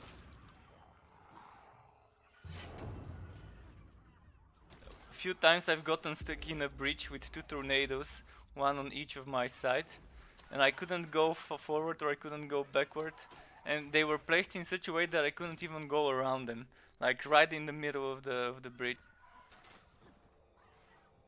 And there were some elites trying to nuke me from afar in the meantime. Maybe if I keep dodging through the boss, I keep spamming those poison, can get the dryads for extra damage. So this could be used on harder difficulties, this poison trail, but it's very risky because if you keep dodging, this happens.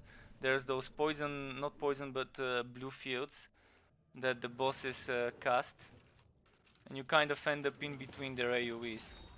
It could be used well if someone knows which way to dodge. I was kind of playing around showing you the dodges, I kind of forgot that I can die if I'm not careful where I dodge. I kind of try to stay usually diagonally behind the enemy. Not right behind him, not too close, but diagonally. Like if he's facing and he's facing this way, I try to stay somewhere around here. Or here. And just do that, and then when he moves I just move there, avoiding those blue fields.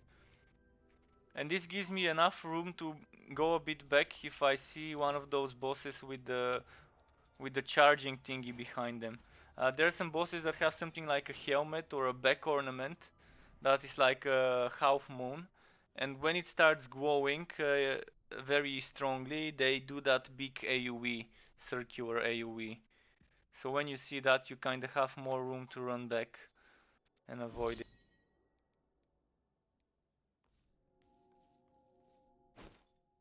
How How's the wood 200%? I still want to give my mage some gear to bless.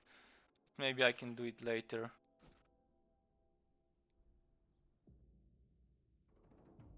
If I get this to 270, 80 wood quality, even to 300 wood quality, how many pieces without wood quality do I have? 1, 2,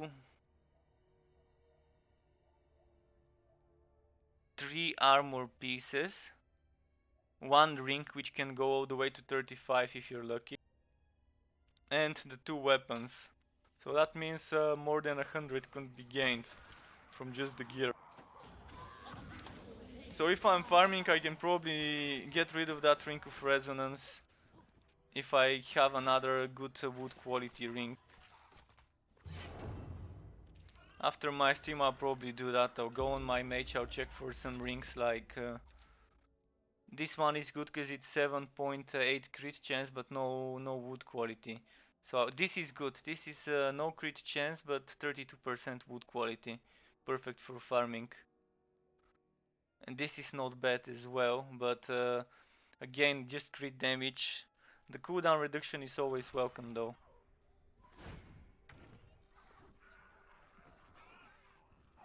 If you can do the invasions for rings, keep spamming rank 1 invasions to reach the rings nodes first. And quickly then keep resetting.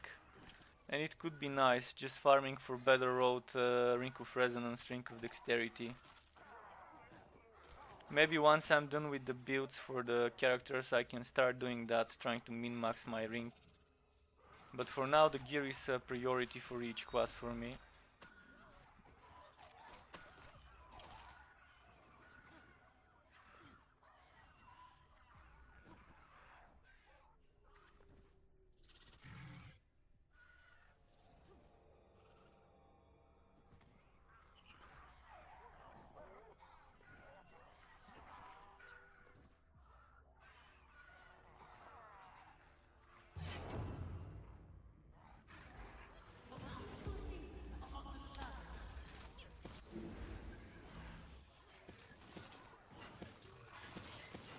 I'm not sure if the Dryads benefit from the damage bonus while standing inside the circle, or whether if I'm standing inside the circle they would benefit regardless whether they are inside it or not.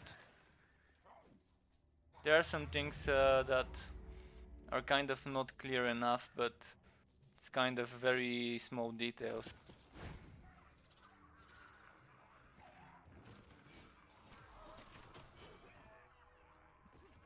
The way I see it, while I have this circle, if the Dryads are inside they benefit from the damage, regardless whether I'm inside it or not, but it could be the other way around. Ah fuck, I wanted to go the other way. Why did my character go down? I have no idea, cause my cursor seemed to have been where the chest was.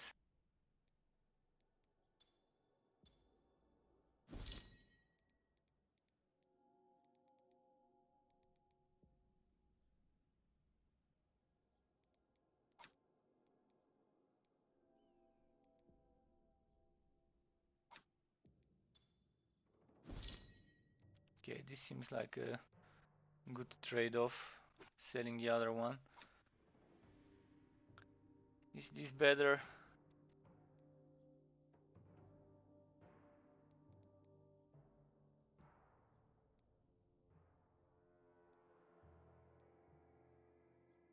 Oh, I know this isn't better though.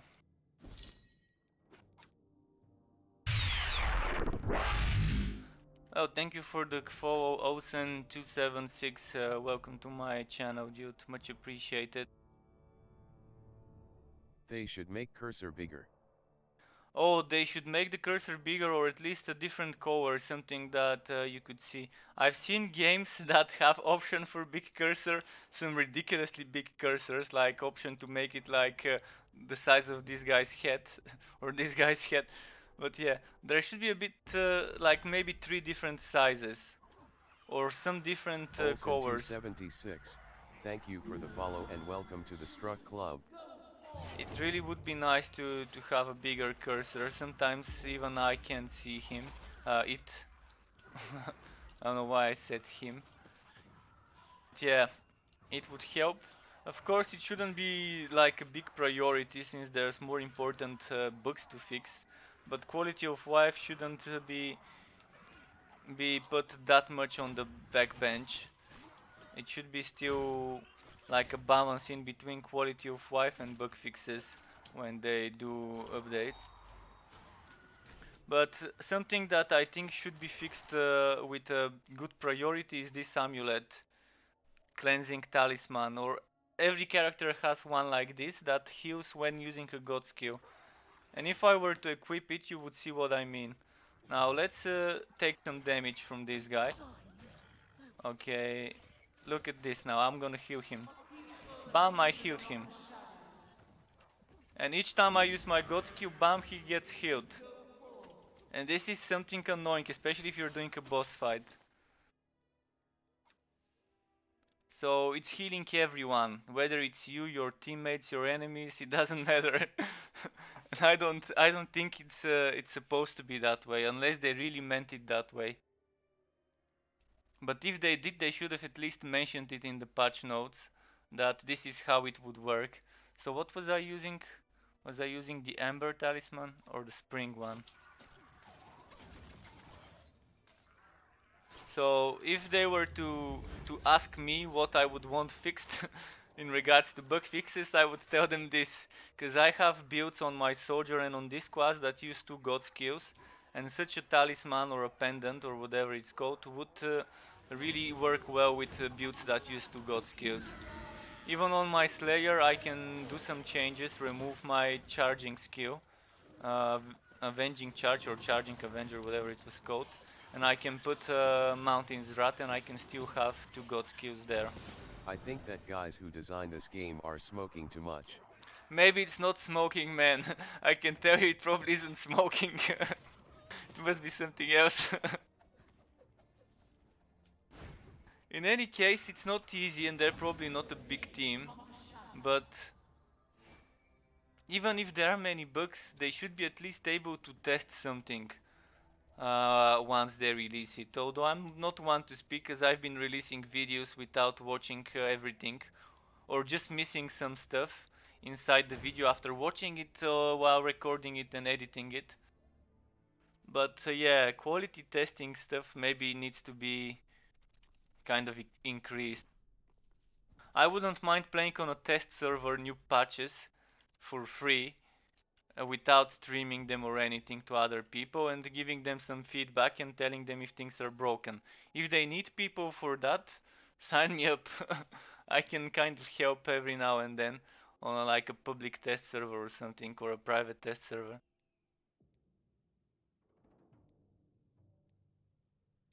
But yeah, if they need QA, the best way to do it is probably to make Can like you show your god skills please? Sure dude, you got it. Those are my god skills. Kind of stopped here. I could have gone up for extra health Send an regeneration. email for testing new patches. It could be, yeah. If they make a public test server before releasing big updates, just to put them like few days ahead or a week ahead in that public test server, it would be nice for people to help. So I got that armor piercing here with extra more armor piercing and Yeah, crit damage on got the the way. exact same. Happy face.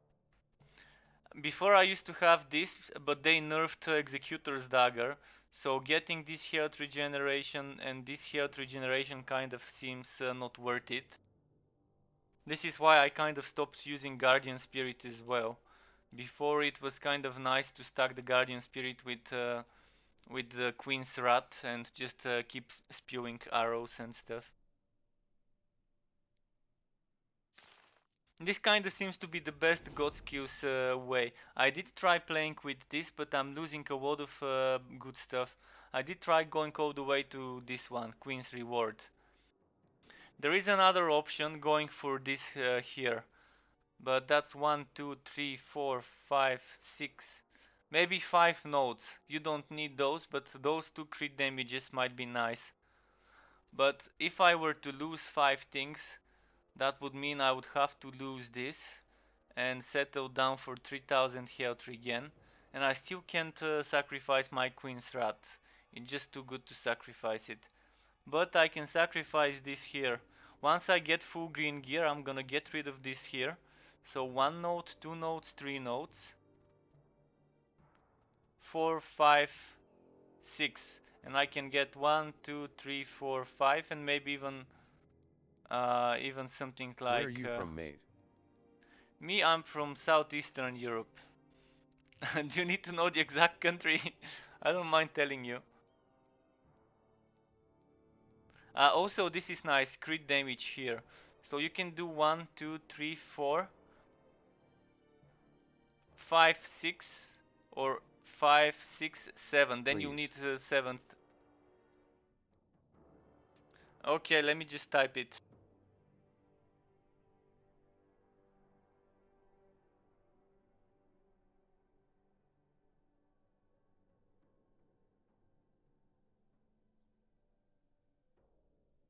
So in here we can remove 1, 2, 3 points and 1, 2, 3 points. That makes 6 points. So 1, 2, 3, 4, 5.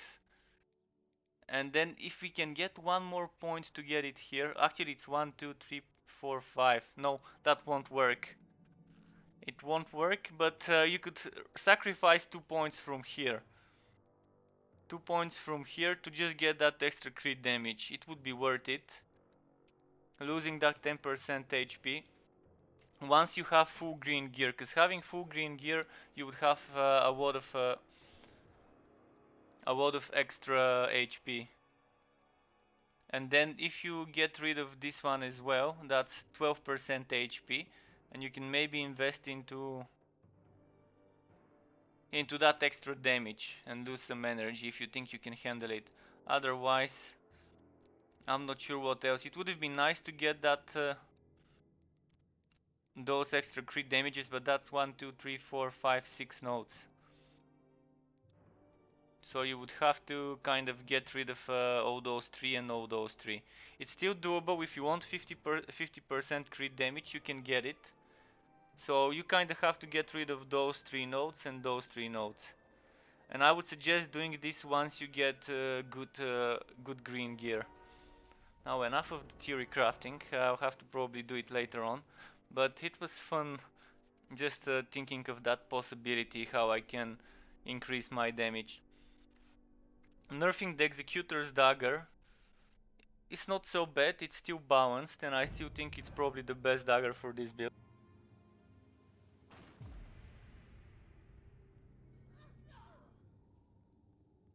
I still think they need to change the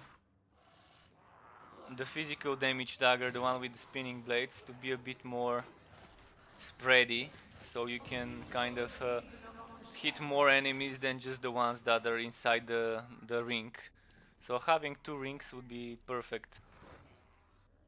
Or having a more random movement of the dagger. Like if the dagger doesn't move just in a circle, but moves like zigzaggy. In a circle, but kind of zigzaggy, so it could hit more enemies. It would be nice, this spinning dagger. I don't know why I'm fighting enemies, I can probably just keep them and rush to the boss as I normally do.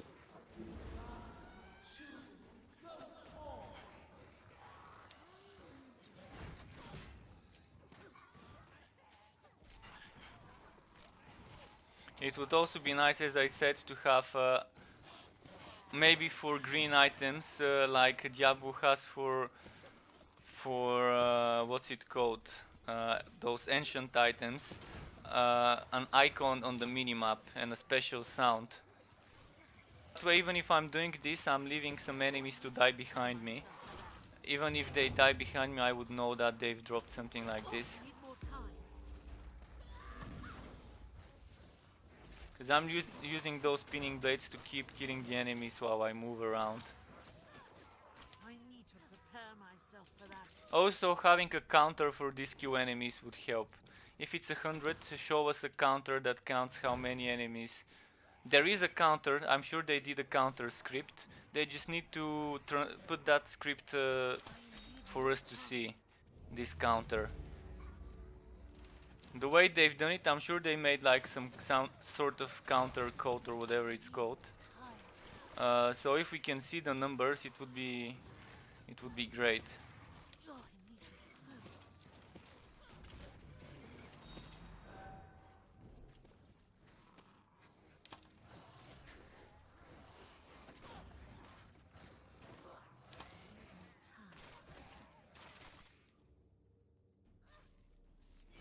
Okay, again disappointment.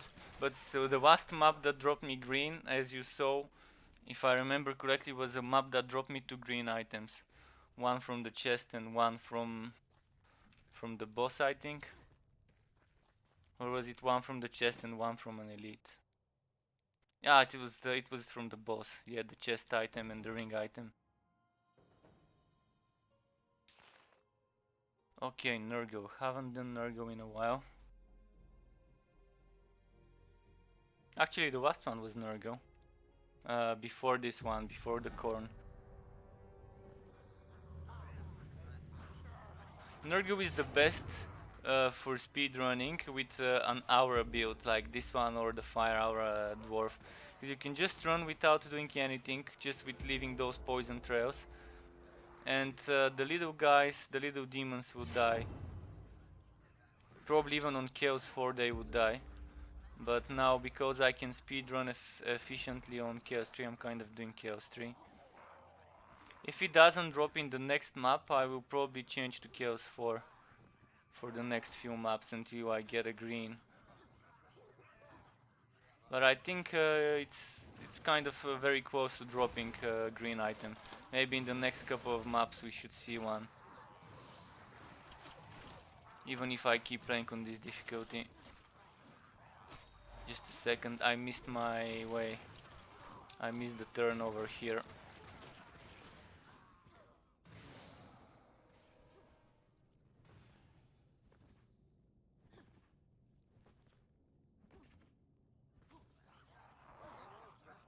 Oh fuck.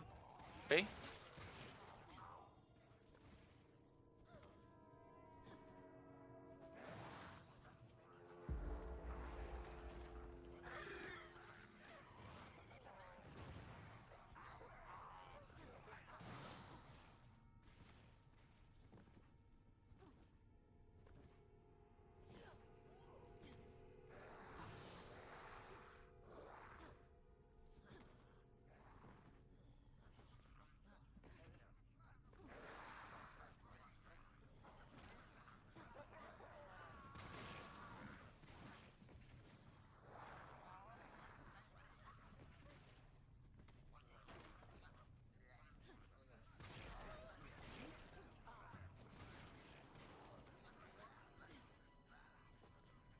There we go. So this guy is dangerous because he can cast that poison aura. This one. Well, yeah. You have to be careful because sometimes it seems like it's already dissipated, and I would kind of go closer to the boss, and the last bits of the wave that are almost transparent parts of the wave would hit me and still one-shot me. So I kind of have to be patient when going back to the boss after he casts that wave.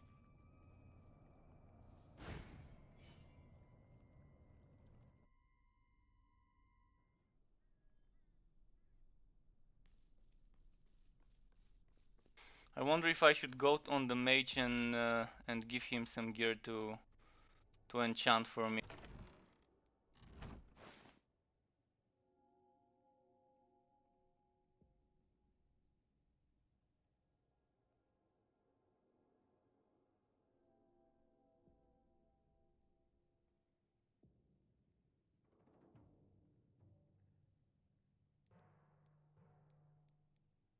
So I wanted to give him, what was I going to give him? The bow.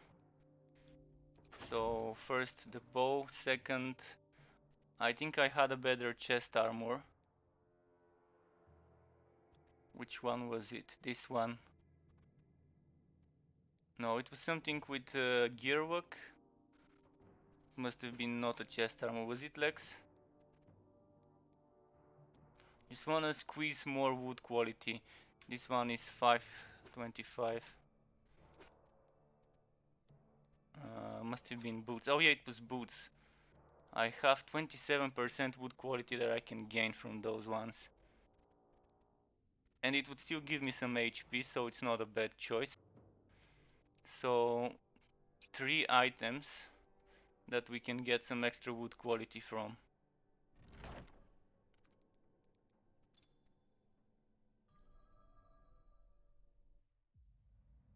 Actually, the bow isn't wood quality, it's from the bow I'll just get crit damage, but from the other items I'm gonna get wood quality.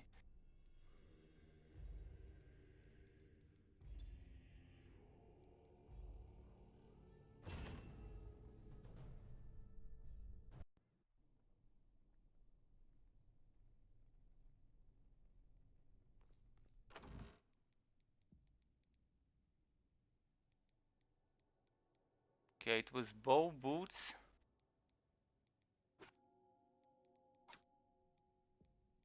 And what else was it? I kind of forgot. Oh, a chest armor maybe? No, leg armor.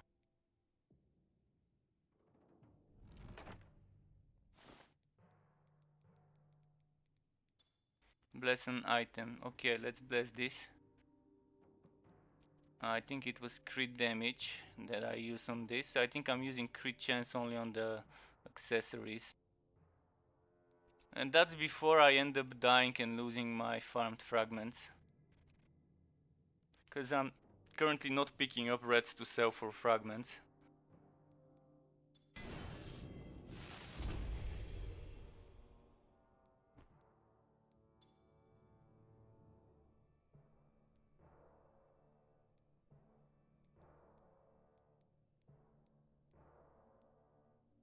Okay, more crit damage. So at the same time I'm gonna get some extra crit damage from the bow because it was unblessed. And I'm gonna replace items with less wood quality for ones with more.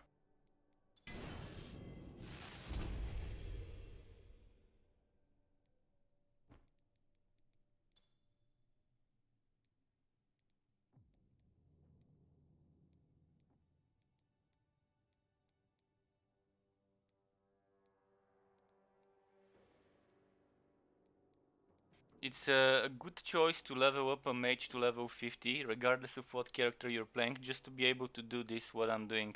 Blessing your items with 4 links to get the maximum stats out of the blessings, out of the fragment.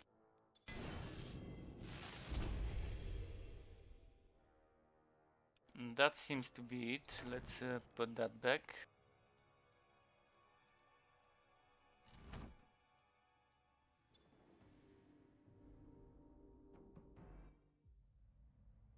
Maybe this could be helpful when farming. I'm gonna go to Chaos 4 now with this character again, just to see if I can get luckier there. Oh, and I also forgot to equip those skills since they got reset.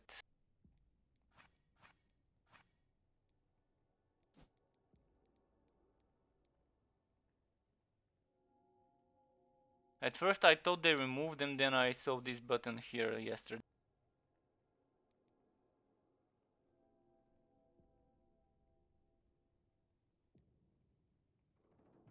So let's see now. Did I take the gear? I think I took it. No, I haven't.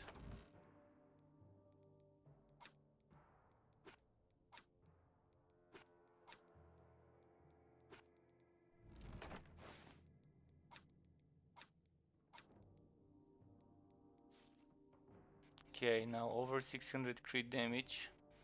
And wood quality 2.3, okay, not bad. 2.300 wood quality isn't bad at all.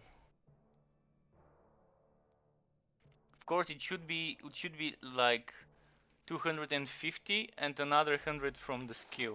It should be like 350 there that you're seeing if you're farming with everything that gives you wood quality.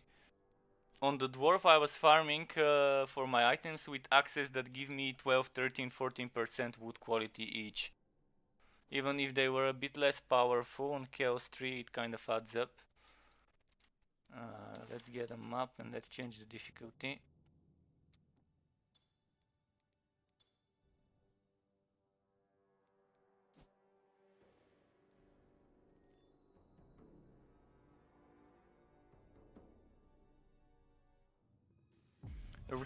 Rings and amulets are a great source of wood quality because they can easily give you something like 30, 31 too on a red item. Green item can give you all the way to like 35, I think.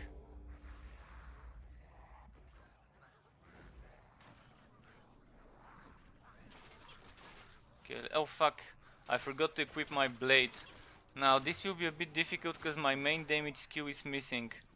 But I still want to complete the map since I've already started it. So hopefully it doesn't take too long to complete it. Might have been better if I just sacrificed the invested money. I really wish they would do something about this. Because I'm not changing my items from gear with another set, it's from the same set.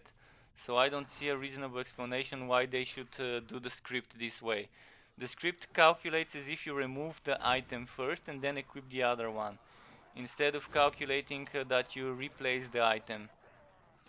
And since it counts the removal of the item first, this removal of the item removes the heroic skill from your skill bar. It's something that is not something urgent, but hopefully they would change this soon. Because it's really annoying having to re-equip all those heroic skills every time you put a better item.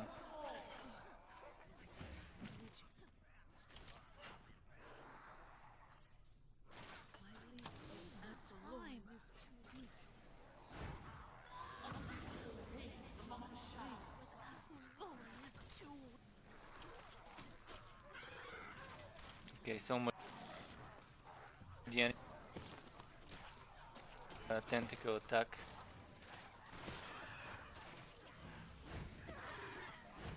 I think I've killed enough here. Okay, that should be more than enough. Oh, actually I've already unlocked Find and Kill the Keeper, okay.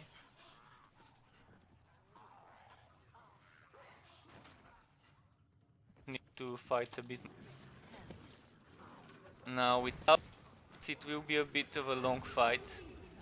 Not something pleasant to be doing on this one with the big nasty AoE skill.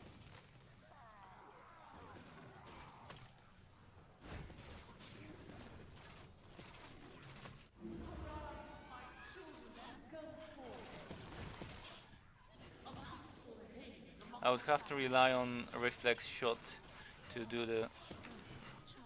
Oh fuck, he's gonna do the AoE.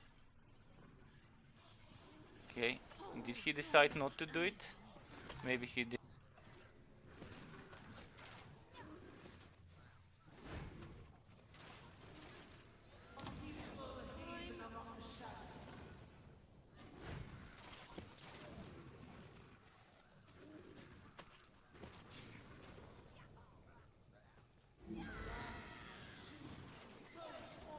So yeah, without my heroic skill, it's still not so slow.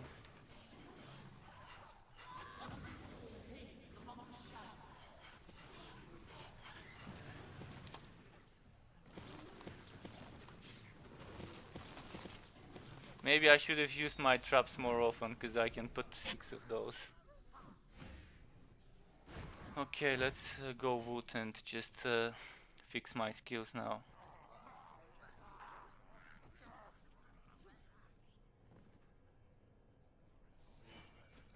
Fuck, finally. Finally a dagger. A good dagger. I can keep doing chaos for now. Finally the dagger I wanted.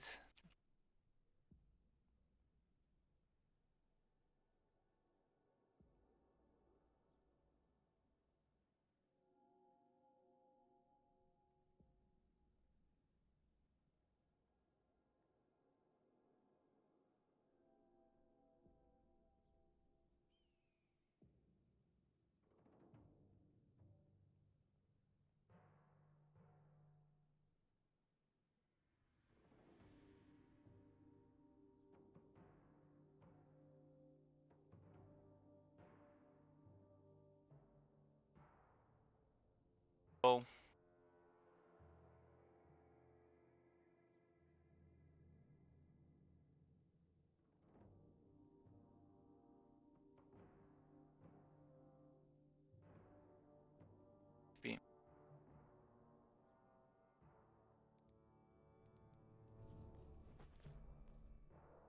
So this is a good sort of throat by the RNG. And we don't have a reroll system, we don't have a system where we can salvage items and try and gamble like a Kadawa. So nothing we can do. Neither rerolling nor gambling by using the other old items to pay for the gamble. So I'm not gonna use it, not until I get one with a crit chance.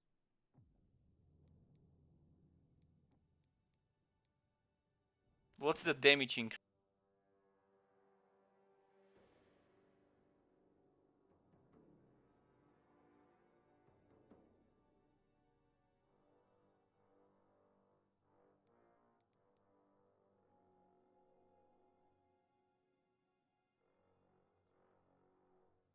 But 16 crit chance would mean I would only have 40.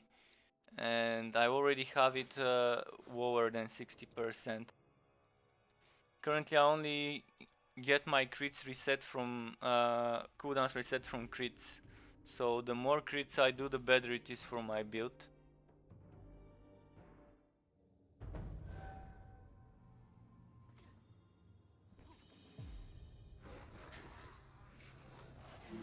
But at least it's dropping green, that's good. If I don't want to go back to the mage after I just blessed some items, but after my stream I'll bless it and I'll play with it while I'm farming. Even though I'll have less crit chance, I can just farm faster and easier with it. With that extra 30% wood quality.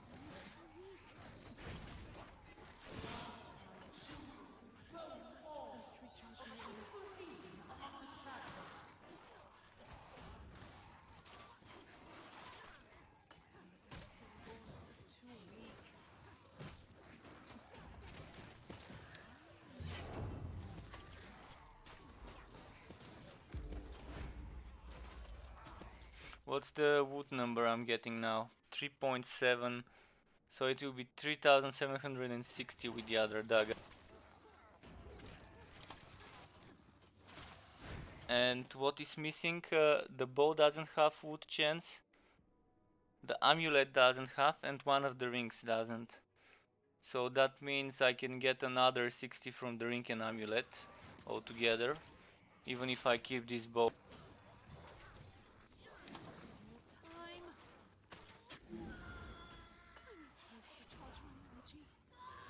Am I going the right way? I think I'm not.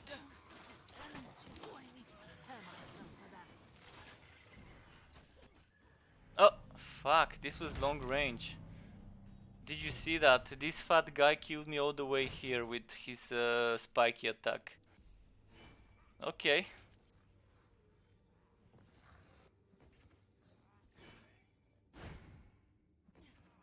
But this was kind of like 2 boos away from him. If I use the boo as a measuring unit of distance.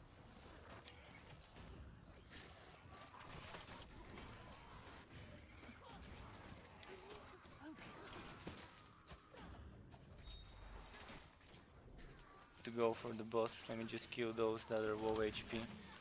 Fuck. Yeah, I kinda got greedy here. And again, this guy killed me with his attack from long distance while I was dodging.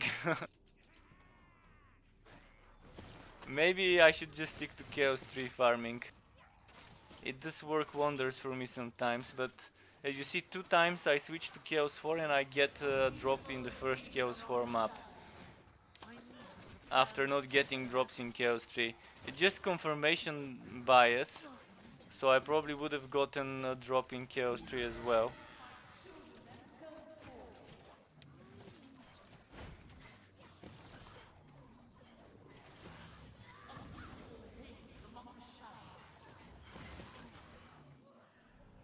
I kind of went the wrong way.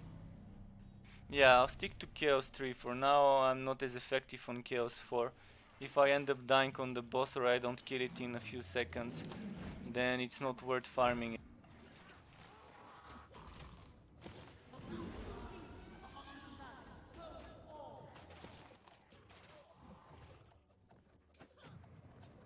need more time.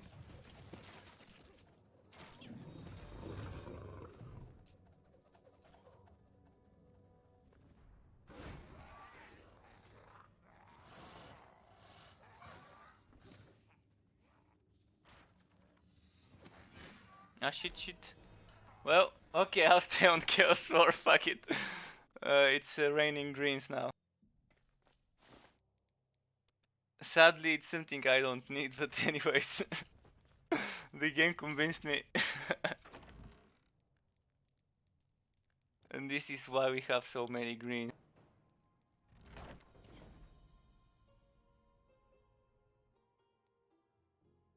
In the meantime, I can bless this dagger myself, maybe.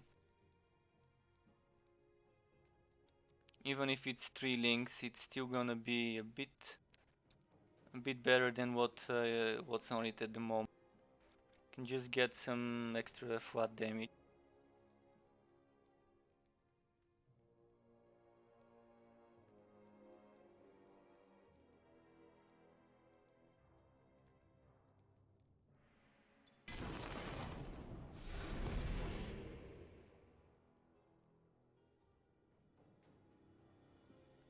Not so bad, but it's still 11.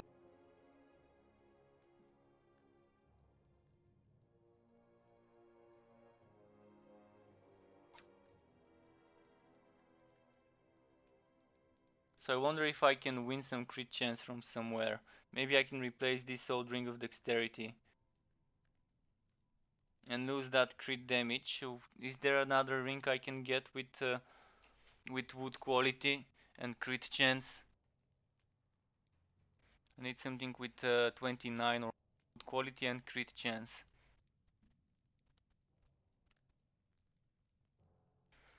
If only this was the one, or this one. This is 7 wood quality, but 6.9 crit chance.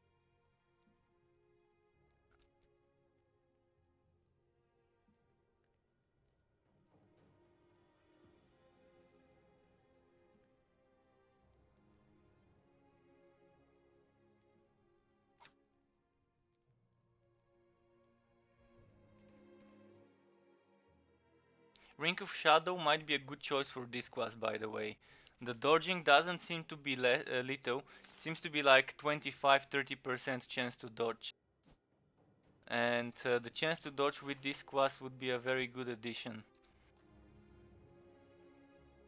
At first I thought it might be bullshit because I didn't know whether it dodges often. But on classes like the Slayer, I would strongly recommend using that Ring of Dodge, because you're in there fighting the enemies up close, jumping around, hitting them with your axes. So the Ring of Dexterity for the Dwarf is amazing. For a block chance build on the Soldier, it's probably bad, because you want them to you want to block, you don't want to be dodging, you want to be blocking. And I think if you if you dodge an attack, it can't also be a block of the same attack. But even then it could still synergize well. You may not be resetting with the Solan's build, you may not be resetting your cooldowns as often if you have Ring of what's it called, Shadow, the one for the dodging. Or was it Dexterity? Let me just quickly check the name. So it's Ring of Shadows, yeah, the one for the dodging. So you could still use it and have some extra survivability to stack the dodging and the blocking. It is one way of playing it, and it's not a wrong way, just a different way of playing it. Don't have the energy.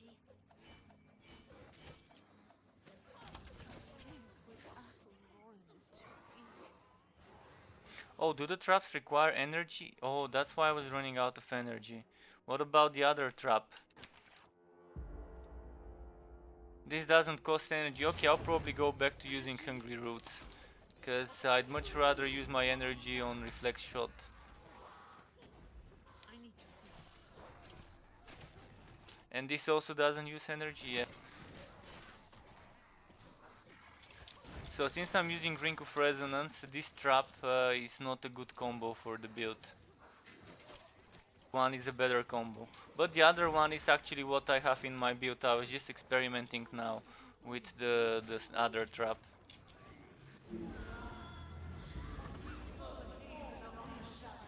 Oh, this too.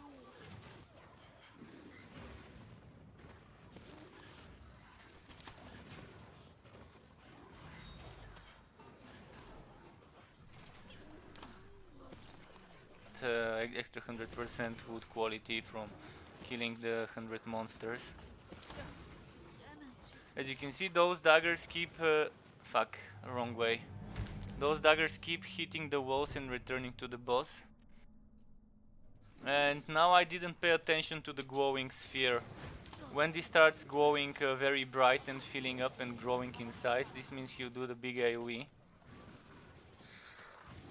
So just running in circles, staying behind. Oh, this was a nice crit. This was an amazing crit. I don't know what did it, but this kinda took his HP down pretty fast.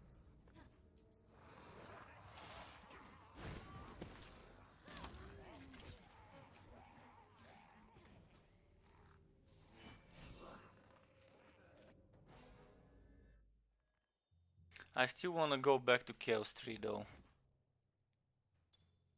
Just for a few runs. I do have a few more minutes to play and I'd rather do more maps per hour for those last few minutes before I stop my stream.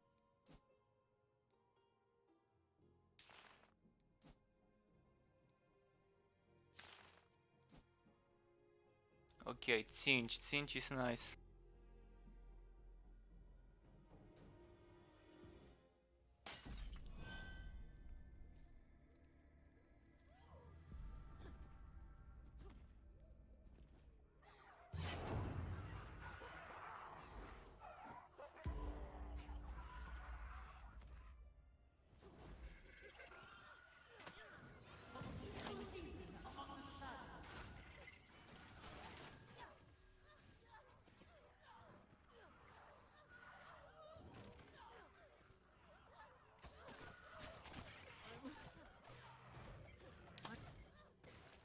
Ah, shit.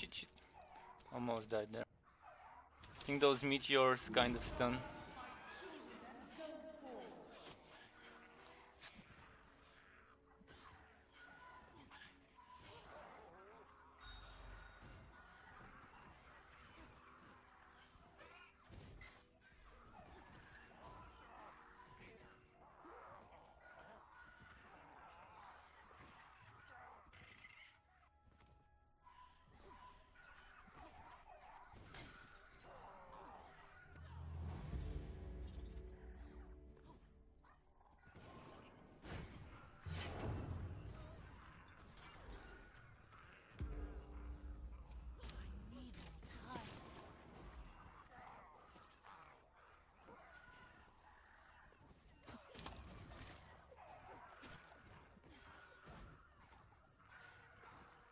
Get rid of the tornado.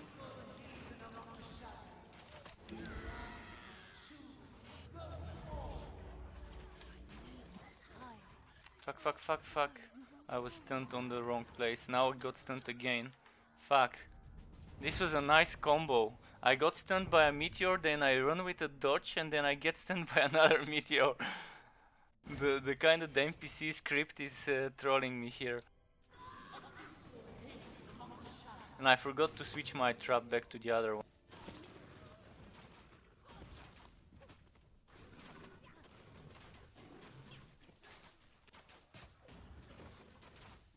Prepare myself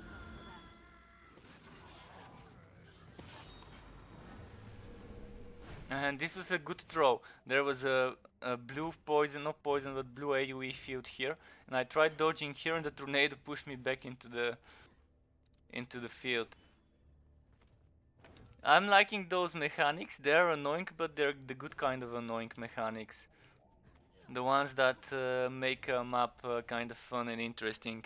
It's much better than players keep losing energy or players keep losing HP when they move or things like that, or when they stay static. Much better mechanics to have something like this for an ARPG.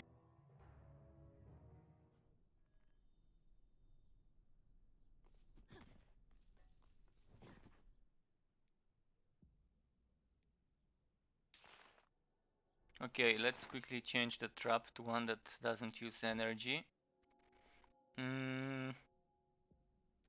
Okay. 12 points demoting this to level 1 and using this. If I'm not speedrunning maps, I can remove this, and what I was using before, I was using, what was the skill? The one that gives me damage, this one. Gives me extra damage and extra energy per distance traveled. So this can go on that place, and it's not bad.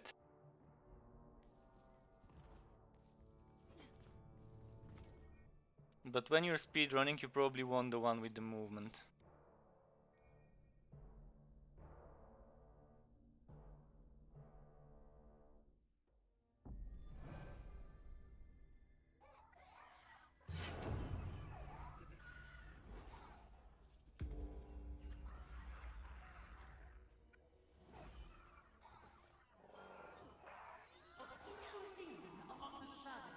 Let's leave an AoE behind so they can get damaged. It's not needed. I can just run like that and still make it. Ah.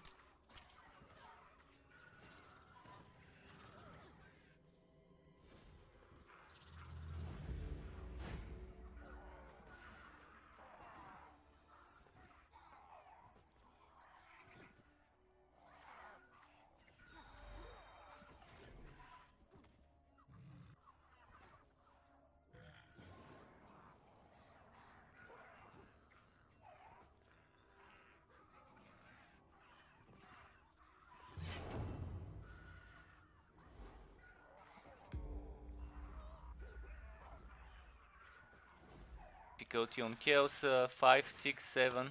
Probably it would be guaranteed that an elite would 90% be getting to drop a red item. But even then.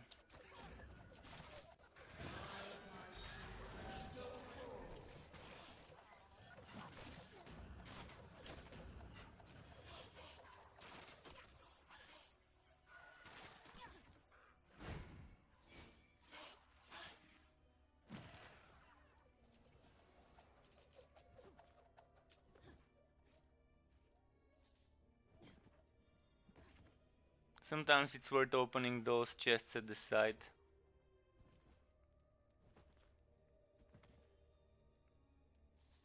Okay, this was a bad run. Just one red item from the boss and junk from the chest.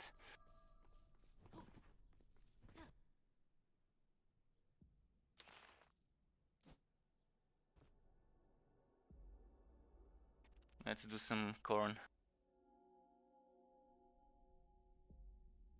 Today most of the items dropped on a corn map.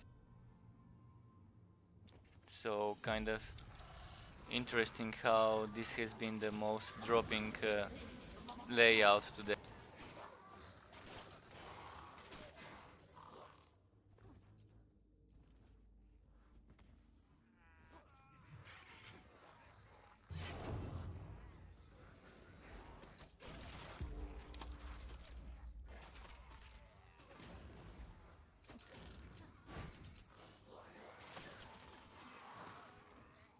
I need to prepare myself for that.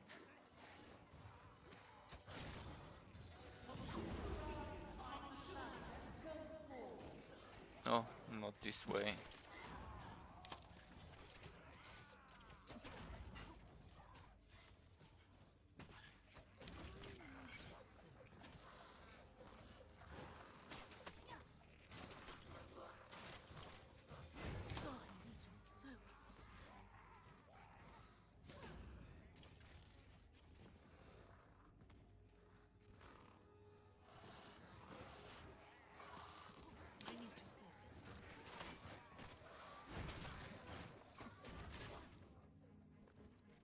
How am I doing with the Q enemies?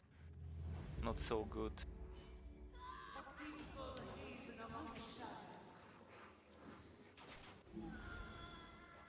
Maybe this should be enough.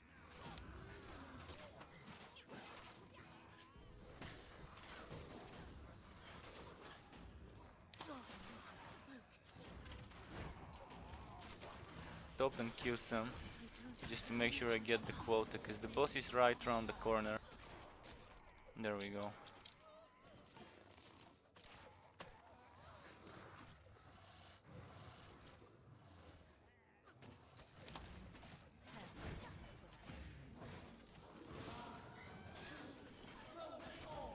I need to prepare myself for that.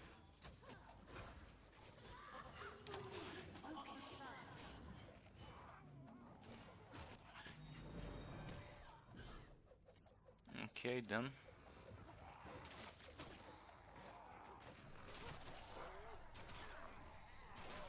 Can't wait to see how this would turn out once it's a bit more geared. Prepare myself for that. With a non-wood quality setup.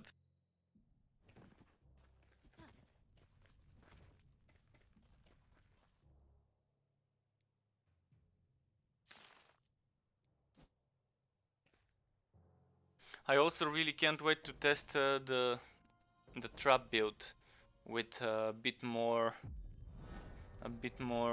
damage and gear farmed up for it. So far I think I have 0 items for the set, maybe just one for the set of the traps in regards to tier 5. Prepare myself.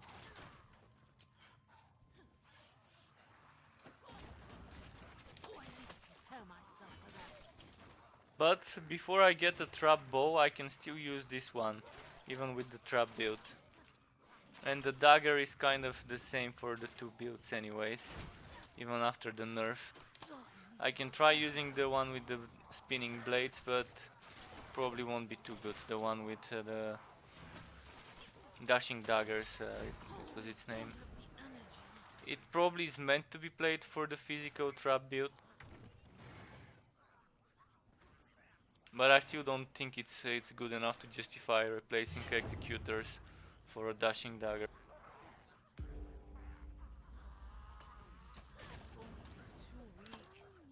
Why did this guy barely take any damage? Maybe he was buffed or something.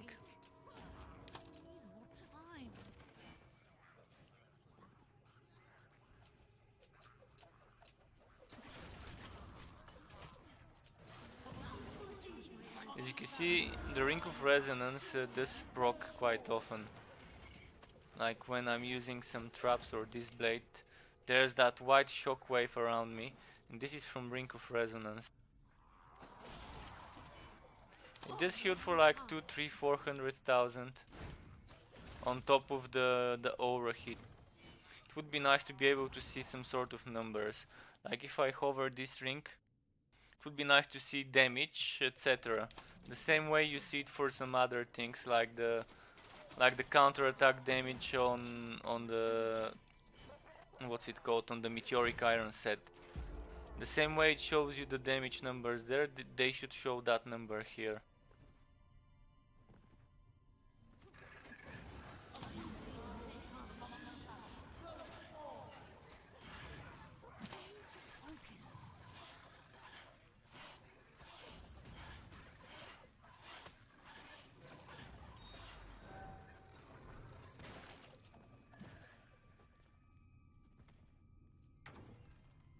Also from today's patch, I don't know what was broken with Dryads to have it fixed Dryad. Whether it was these basic ones or the other one. But the patch did say that something about Dryads was fixed, and I have no idea what exactly this is.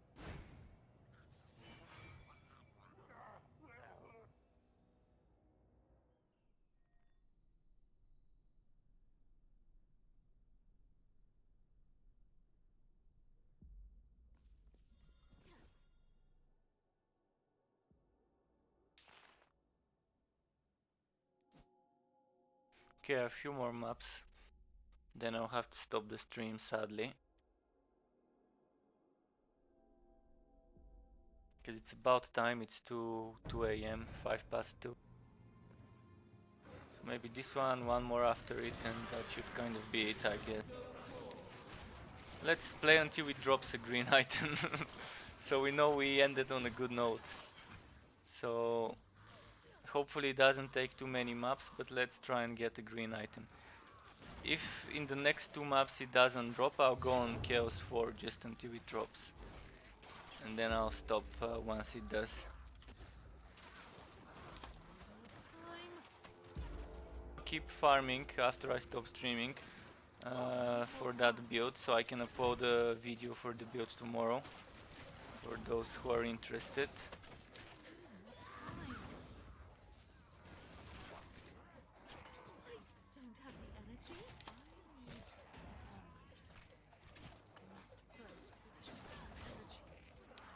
But yeah, the main thing about this build, of course, as the set suggests, is this spinning blade. It's amazing on a short cooldown, and with the master's bow sometimes you might end up just spamming.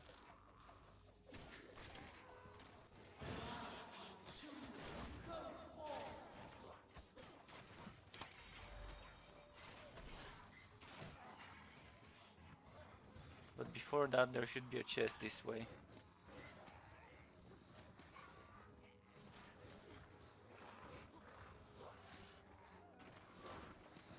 Chest.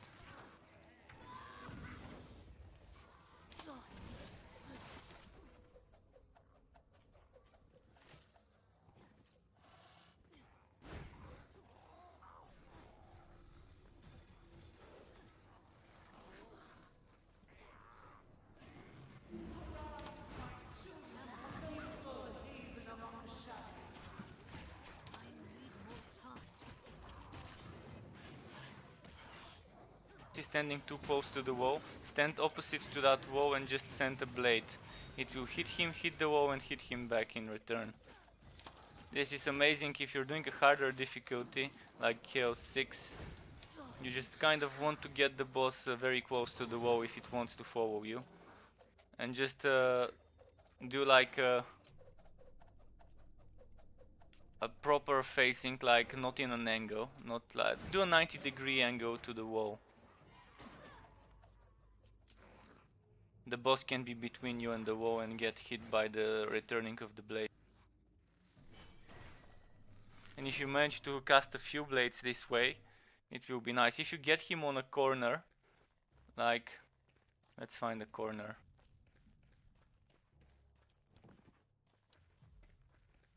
Well, let's say this is the boss here, and there's a wall there and a wall here. And you can just do something like this, and then dodge, go that way and do something like this. And it would just keep returning and hitting the boss. And on this specific level it's possible, in that corner where he was, it's possible to kind of abuse this with the blades and use the environment to your advantage. Okay, one more map, maybe 2 more maps on this difficulty. If it doesn't drop, we're going to Chaos 4.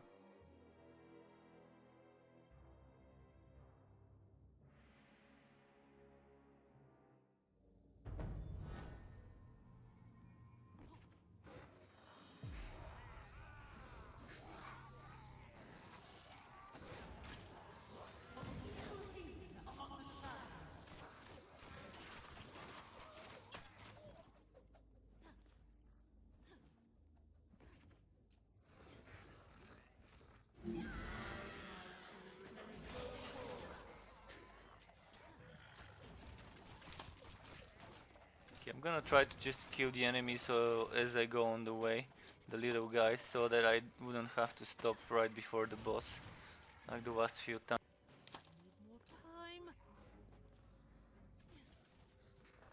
When there is, oh, there's a big group, perfect. Stop spam some.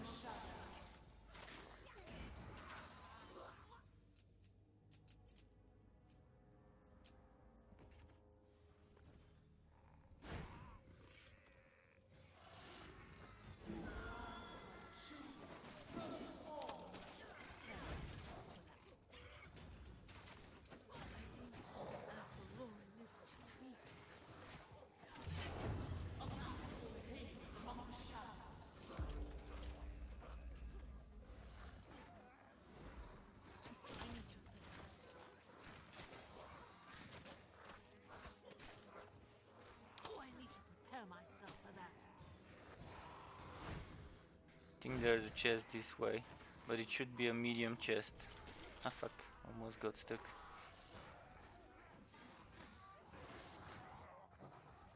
Oh no, that's a wrong map layout. No chest here. Time.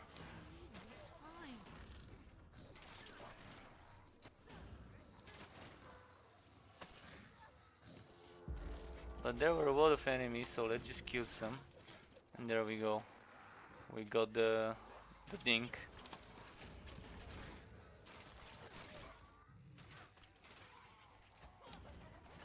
Just the energy.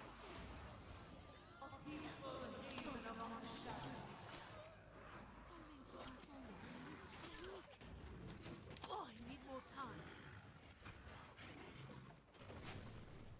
The big guy with the red AoE. Nice. So I did drop a green item. Okay. Well, I did say I would do 2 more maps, so 1 more map after this and then I'm done. It did drop the green item right before those 2 maps, so at least let's finish the next one. And let's see this, it was a spring talisman, so that's not a bad one to get. It's what I'm using at the moment.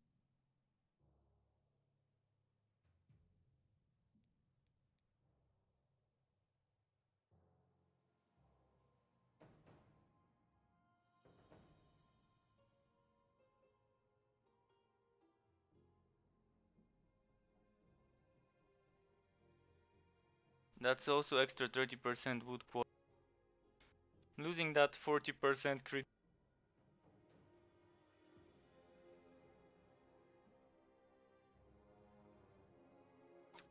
So down to 95,000 HP now. Let me bless it just for 30% crit damage at least. It's still something. Later I'll just bless it on the mage for 40.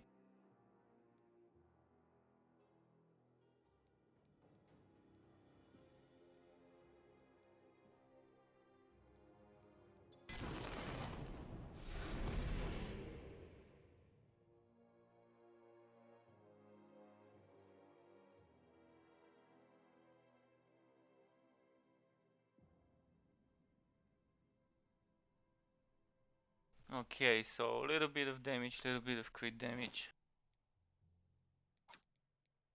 It is not a bad choice though.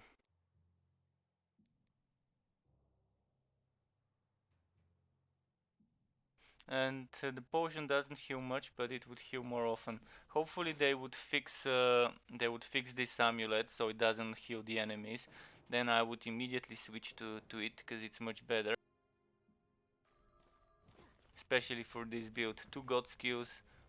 That means extra 2 times of 20% HP that you can heal.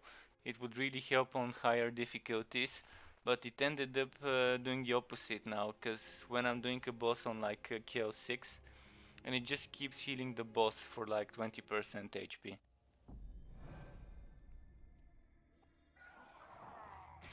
So if you can't take the boss's HP faster than it heals him, you're kind of stuck in a endless loop with this amulet the way it works now. So last map for the day. Here though. I need more time. Maybe if it's the last map, let's kill everything on the way. All the elites that are easy to. How is my crit damage? Not so bad, still around 600. When I'm done with the build and when I get green gear, I'm assuming I would have something like 650 crit damage there, maybe 660. With around 60 crit.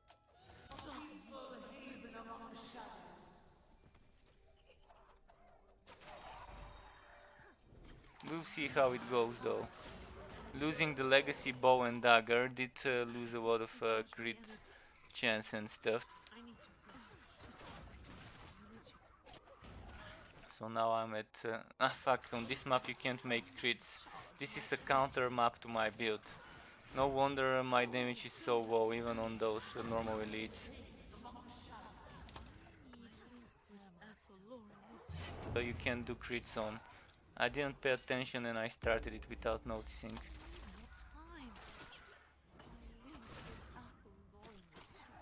And this build is all about crits. If I can't crit, I mean, it means I can't reset my cooldowns. I can't get this bonus damage as well. So yeah. It's not a bad map mod, but it's very weird adding such a map mod with most of the items are crit dependent, some of the skills are crit dependent and things like that.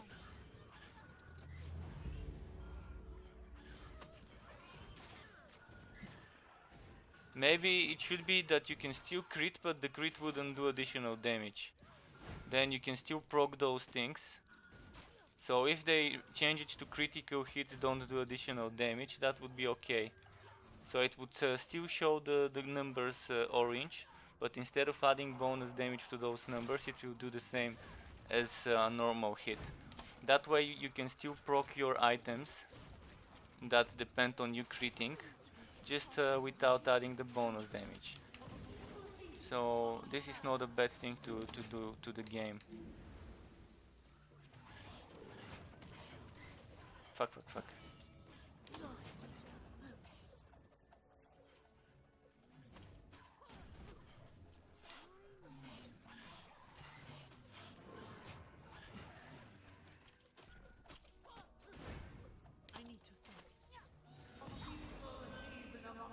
Okay, this one's down.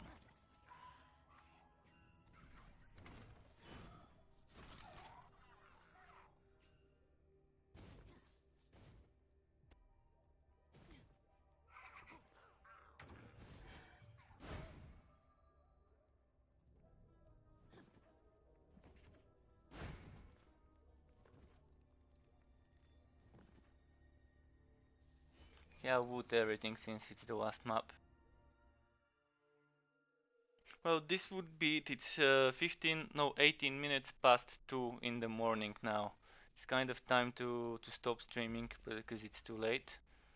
But I'll keep farming and hopefully I can improve this setup before I make the build video tomorrow. Thank you everyone for watching. If you want to see specific builds, do let me know.